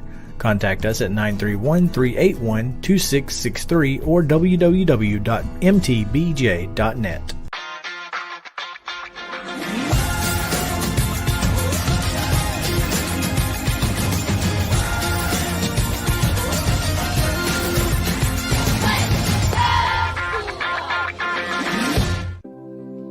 Custom Stone Handler supplies over 600 distributors and suppliers with quality stone products. Along with River Stone, we produce and distribute over 100 building, landscape, and other bulk products.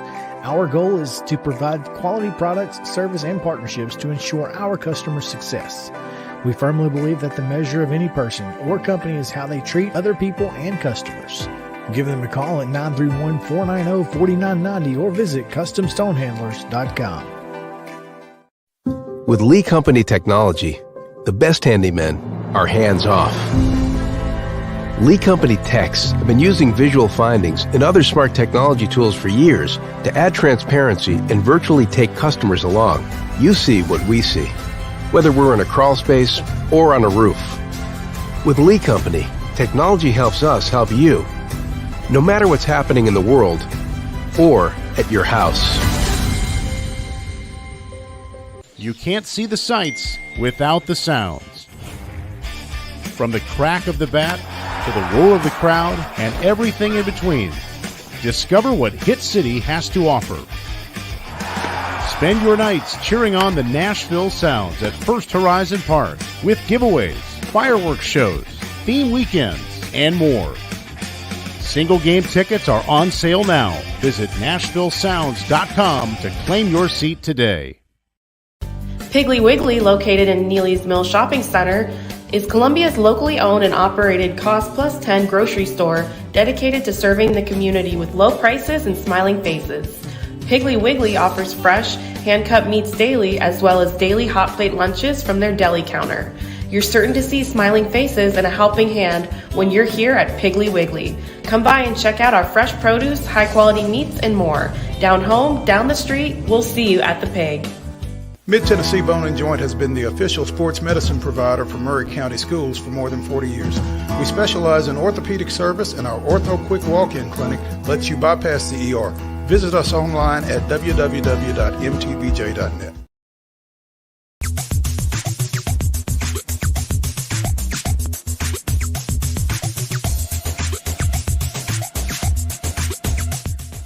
Welcome back in. Main Street Sports today, presented by Mid-Tennessee Bone and Joint. Chris Yao, Mo Patton here with you in the Lee Company studio in Columbia. Glad to have you guys with us as we continue our college football preview segments. We are getting ready to hop into a little Ole Miss talk. We had a great conversation at SEC Media Days about Ole Miss, and I am looking forward to another very insightful and great conversation today, as we have with us from the Daily Journal. It's Michael KATZ, spelled just like the Arena football team, right here from Nashville. Michael, thanks for joining us, man. How are you? I'm good. How are you guys doing? Doing well, Michael. Scrolling through Twitter as we are wont to do, I see you have spent some time at the new Manning Center today. Yes, it was quite refreshing to get out of the hot weather for a little bit. We watched the first part of practice and then gladly sprinted in to the very well air-conditioned Manning Center. But it was our first time really taking a tour. We've been in there a few times for that's where we do the press conferences and stuff. So we've seen the team meeting room. That's where we usually are. But we got to see the whole thing today and got to go to locker rooms and sit down in those recliner chairs and test them out. And, just had to make sure they work. Did not get to test any of the food or lift weights, which is probably for the best. But it was really impressive. Last year, they started it last January, I believe it was, January 2022. I think we all knew it was going to be an ambitious project, but actually seeing it was pretty impressive. Hopefully Lane approves, huh? Yeah. I think he's pretty happy. We did not get to see his office. That was off limits, but I'm sure it's quite nice. Yeah, I would venture to say so. What about Pete Golding's office? You did get to talk to him today, and you being where you are, you probably have heard the Alabama fans' joy as Pete Golding moved west. But how do you feel about him and this particular defense? Does he fit better at Ole Miss than he maybe did at Alabama?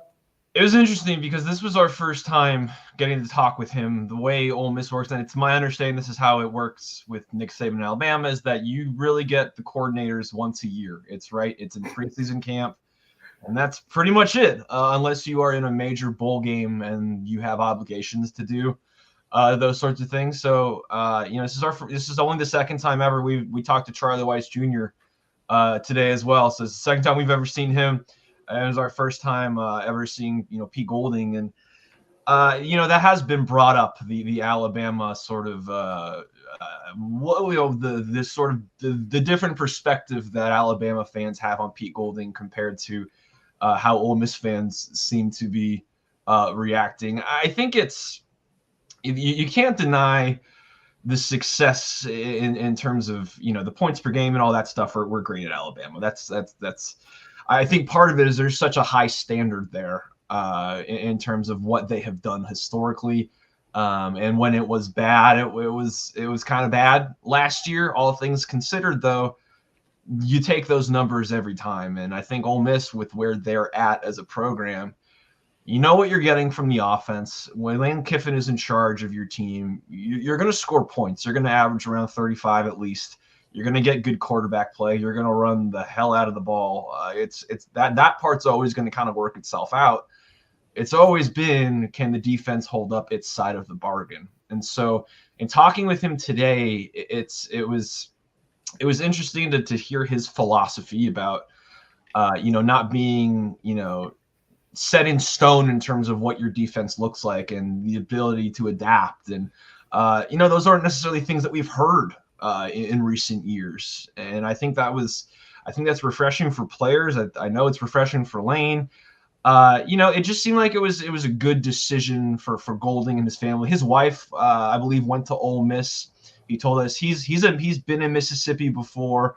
I think there were probably a lot of factors that made this the right choice. And, I think people here are really excited. I think it's a fresh start for everybody. Michael,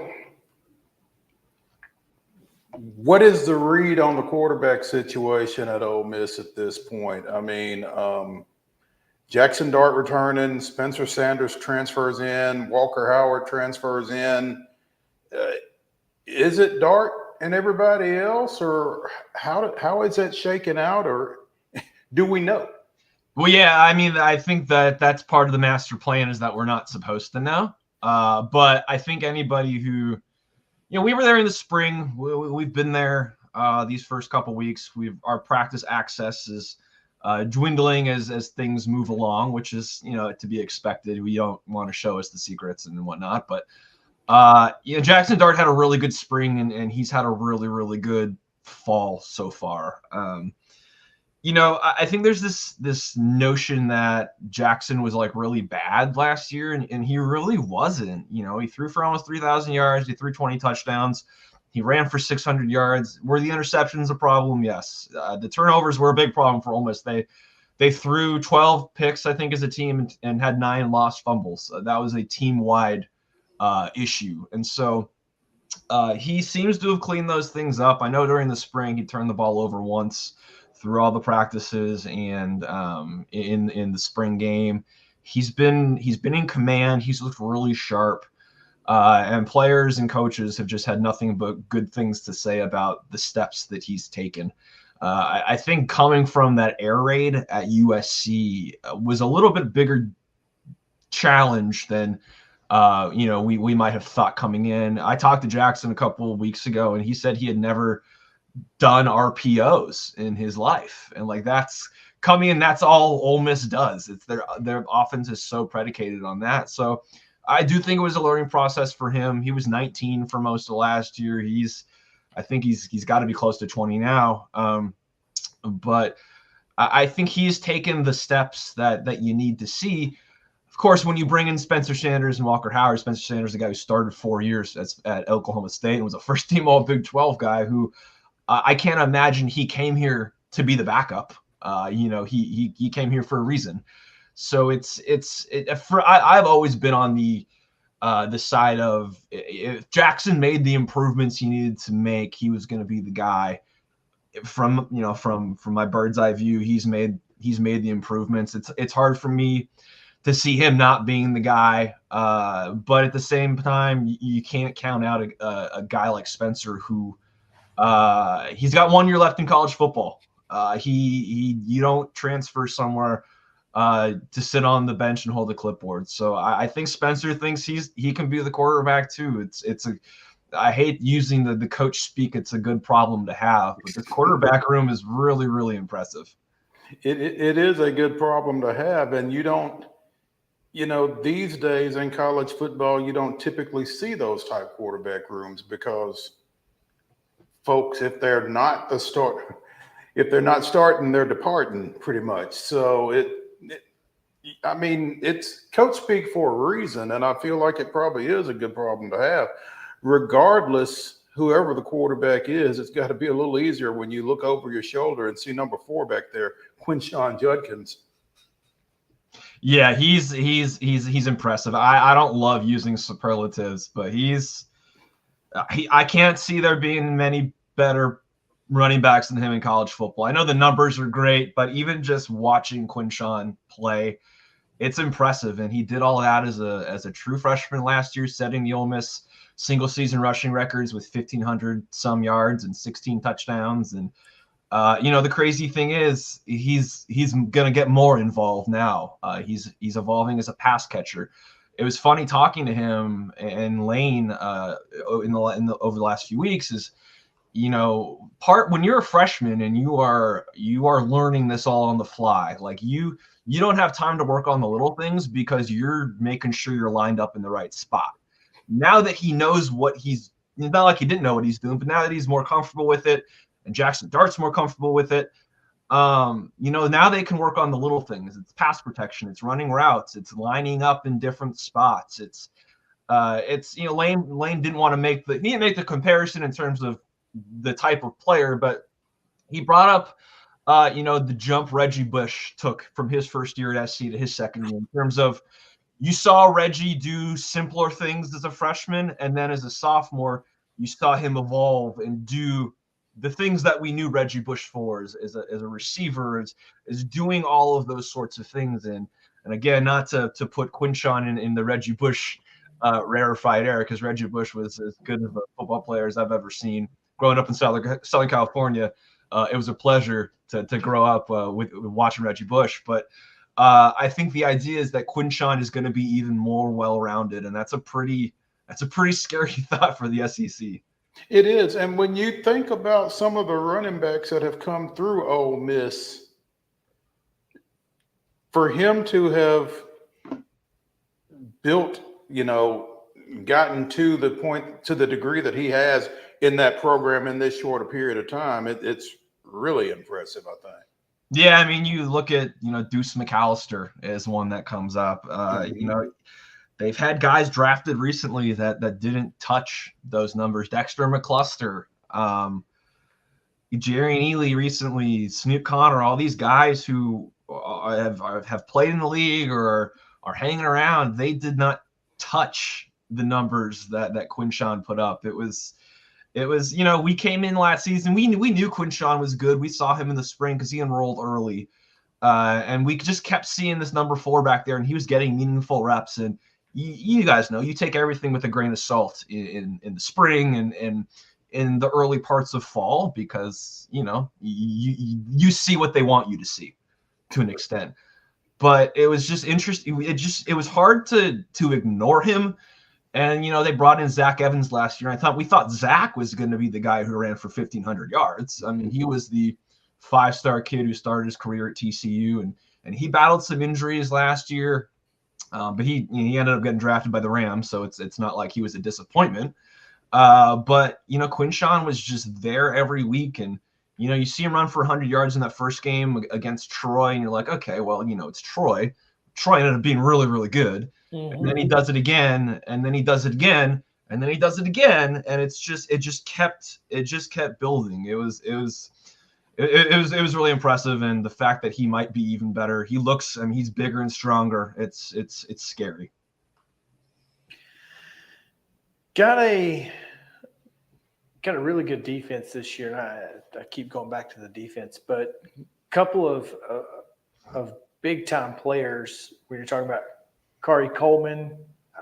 The defensive secondary should be very good with Prince, Tennyson back there.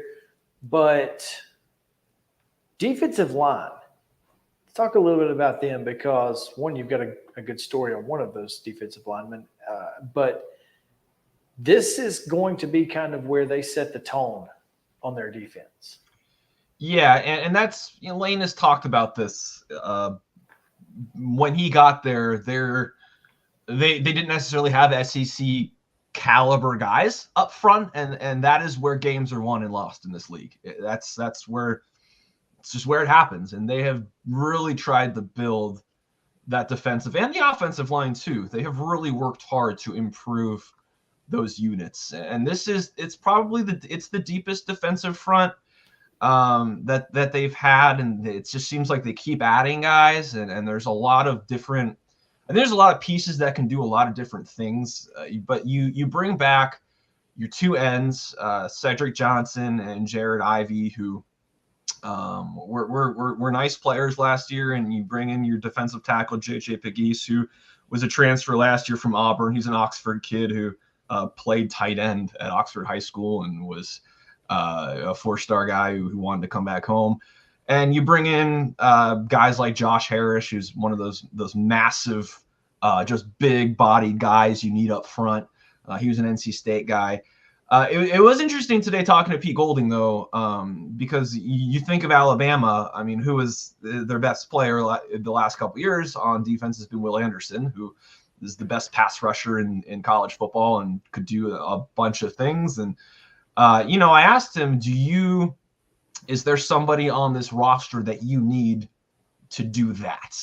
And he said, if you have Will Anderson, that's amazing, because he can do all those things. But if you don't have that guy, you don't make somebody do it. And so I think they feel like they've got a lot of really good players, and they're going to put them in those positions. I don't know if there's going to be a guy who puts up an insane sack stat line like Will Anderson did. I think Will Anderson's come along, once in a generation, even at Alabama. But I think they feel comfortable. They have a lot of guys that can do a lot of different things. And they feel good about being able to switch those guys in and out.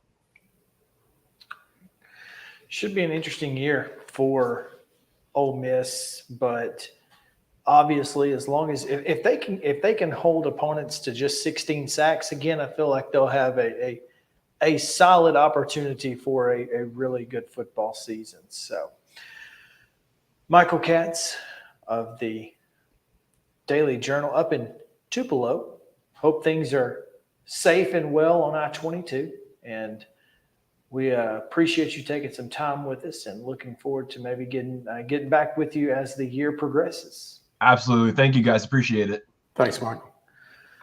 We'll take a break here. When we come back, looking ahead to the weekend. Should be an interesting weekend. It's kind of getting to the end of the opportunities we have to enjoy the weekend. So what are we going to do? We'll tell you right after this on Main Street Sports Today, presented by Mid-Tennessee Bone & Joint.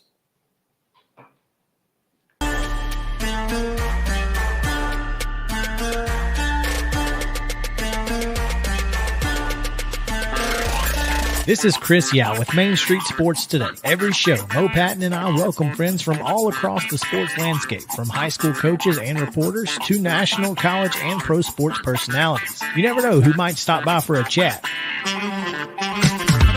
AP Tennessee Sports Editor, three-time Tennessee Sports Writer of the Year 2020 TSWA Hall of Famer. She covers the Titans, the Predators, the Grizzlies, college football, and hoops. Please make welcome Teresa Walker. Former University of Tennessee, former Team USA Olympian, ex-Cy Young Award winner, R.A. Dickey. R.A., did I miss anything? Man, that was sweet. Yeah, I need to listen to that before I go to bed every night. That was nice. Has 5 sports Emmys. That's not bad for the other guy in Wham, Ryan McGee. The other guy in Wham married the best looking girl Bananarama, so the other guy in Wham had a pretty good life. From preps to pros, we're taking on the sports topics you care about. Tune in across Main Street Media social platforms at 2 p.m. or on demand on your podcast distribution platform of choice.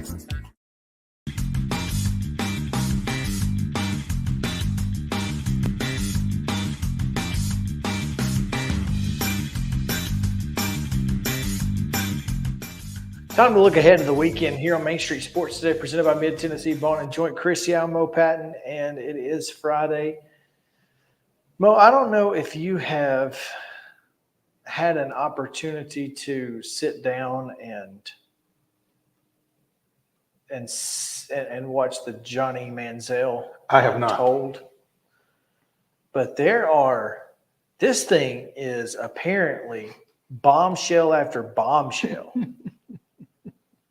And so this weekend, I plan on sitting down at some point and watching this thing. How long is it? It's a good question. I don't know how long it is. It's not – these are episodes. So it's just like – it's one episode. Now, I don't know if it's, 2 hours long per episode or if it's an hour or is it out in its entirety? Yeah. So Untold – so you can binge it. Untold is a series of different, like 30 for 30s. It's just one story per episode. Mm-hmm. And so Johnny Manziel's episode released on the 8th. We were talking, I guess it was David Nuno and Wade had mentioned it during that interview with David Nuno about being excited to watch it. Now, I have not had a chance to do that. It's on Netflix? It is on Netflix. The first one was Jake Paul and the Problem Child. This one is Johnny Football. Hall of Shame on August 15th. I'm not sure what that one's supposed to be about, but the last one is the documentary on the 2008 Florida Gators, which included,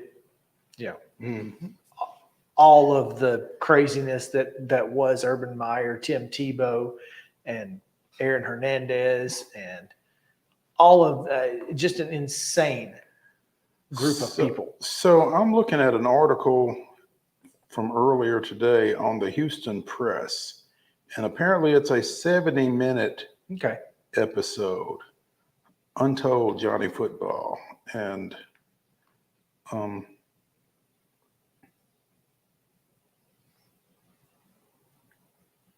I mean, this thing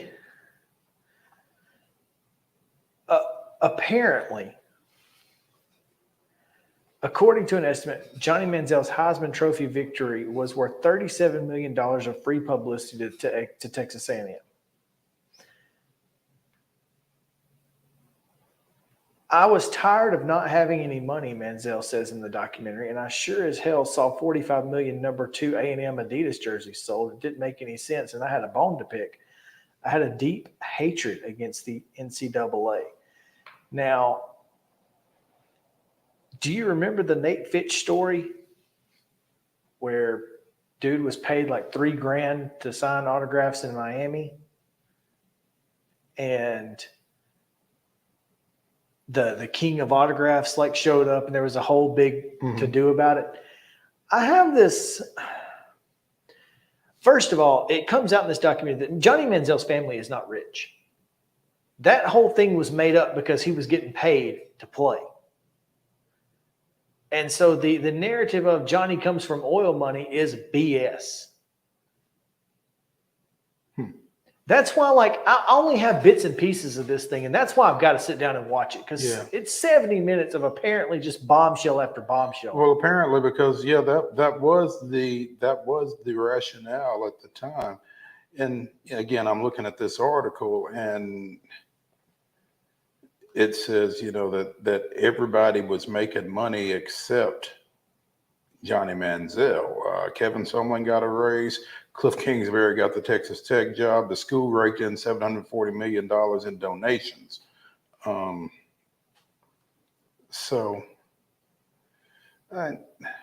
There's a little, as you look back at the situation, you kind of understand, but at the same time, it will be an interesting watch, all in all, like you said, because it's just so fascinating, the twists and turns that Johnny Manziel's story took, both at A&M and after.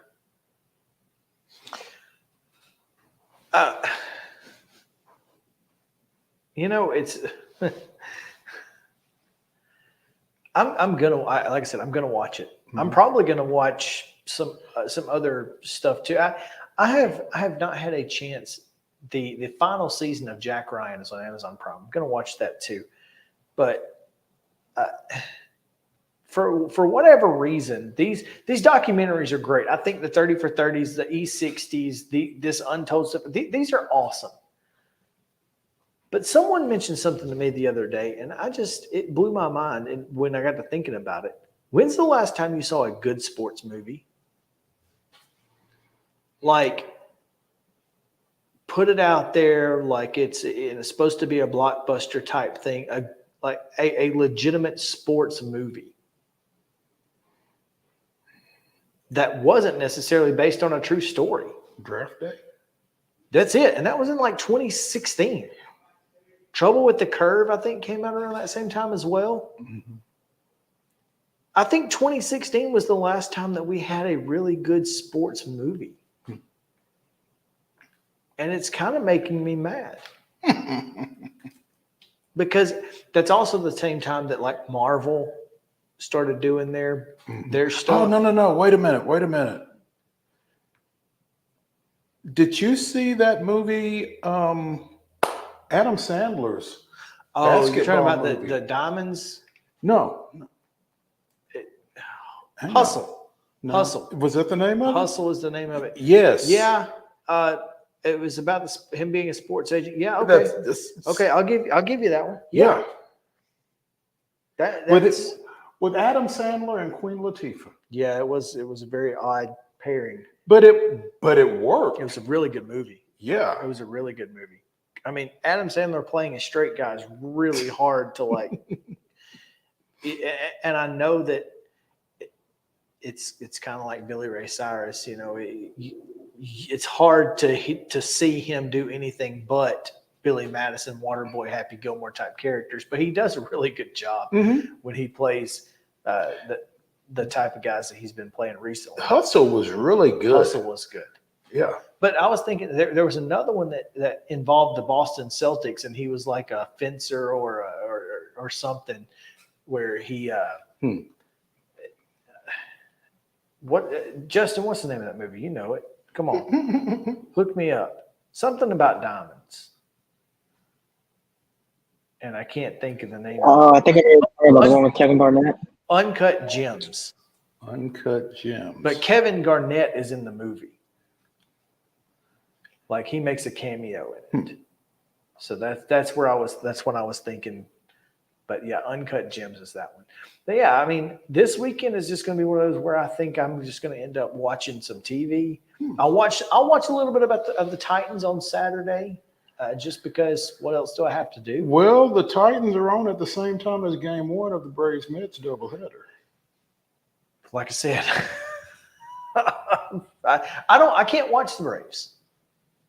I don't have Bally, so watching the Braves unless they're on national TV is very difficult for me. Oh, so you'll be watching Game 2 on Big Fox? Yeah, I will be watching Game 2 on Big Fox tomorrow night, and I'm going to go to the factory. I may get there a little earlier than 12 now that I think about it, since the game starts at 12. I may get up there around 10 or so and walk around and hand out. If you've not gotten a chance to get that Main Street Murray Fall Sports Preview, Columbia, the factory, tomorrow, I'll be there handing out a bunch of copies of it. So make sure to That's not the only reason he's going to be there. What is it? Second Saturday? It's second Saturday, and they've got a function. Got a lot of things going on. Folks hanging out and vendors and whatnot. So come check that out. That's kind of what my weekend's going to be about. Sunday, who knows? May just sleep. Well, Sunday, Braves are on ESPN. They are Sunday Night Baseball, so you get to take a good nap. Or just sleep in. Sleep in? I can't do that. No, you can't do that. That's not an option. It's not an option. I'm sorry. And sleep. Won't be for like the next exactly 15 years, probably. So it's a matter of. It's unfortunate. Nap when they do at 11:30, and hope it's longer than 30 minutes. So that's my weekend, man. I remember those days. It's not so bad. I mean, it's not. We woke up, especially when I have kids who actually sleep. It could be so much worse. I could have a 9-month-old that wakes up 4 times a night. Instead, I've got a 9-month-old who goes to bed at 9 and wakes up at 6:30. But that 9-month-old who goes to bed at what time? Anywhere between 8 and 9. And wakes up at what time? 6:30. Could become an 18-month-old who wakes up 4 times a night. Because that's what my youngest did. Perhaps. Slept all night up until 16, 18 months. And then. Well, Charlie's not done that. So I'm hoping that we get the same. I was really worried, at that one point where we were like, oh, yeah, we had a great baby the first time. Now we're going to have this demon child. And she's not been. So hopefully things just keep rolling. Look, Charlie's always just been able to put herself back to sleep. At 18 months old, we had her crawling into her own bed. Like it was in a playpen. We'd say, time to go to bed. She'd crawl in, put herself to bed. Maybe she was just ready to go. Well, Thank you. I've been wanting to go to bed anyway. Teaching her that and making her do that, I feel like, was one of those things that she puts herself back to sleep now. If she wakes up in the middle of the night, we don't go in there unless she has, unless there's bodily fluids everywhere. Right. I mean, that's it. So it's going to be an interesting weekend. I'm excited. I'm excited about this one. So we have college football continues on Monday. We do. We're either going to have Texas A&M, Alabama, or Arkansas, one of those three. So, and then midweek we'll move into the SEC East. Yes, we will. And looking forward to that as well. Thank you guys for hanging out with us here on Main Street Sports Today, presented by Mid-Tennessee Bone and Joint. Come back with us on Monday at 2 o'clock for the first week of high school sports. Mo? Ladies and gentlemen, the weekend.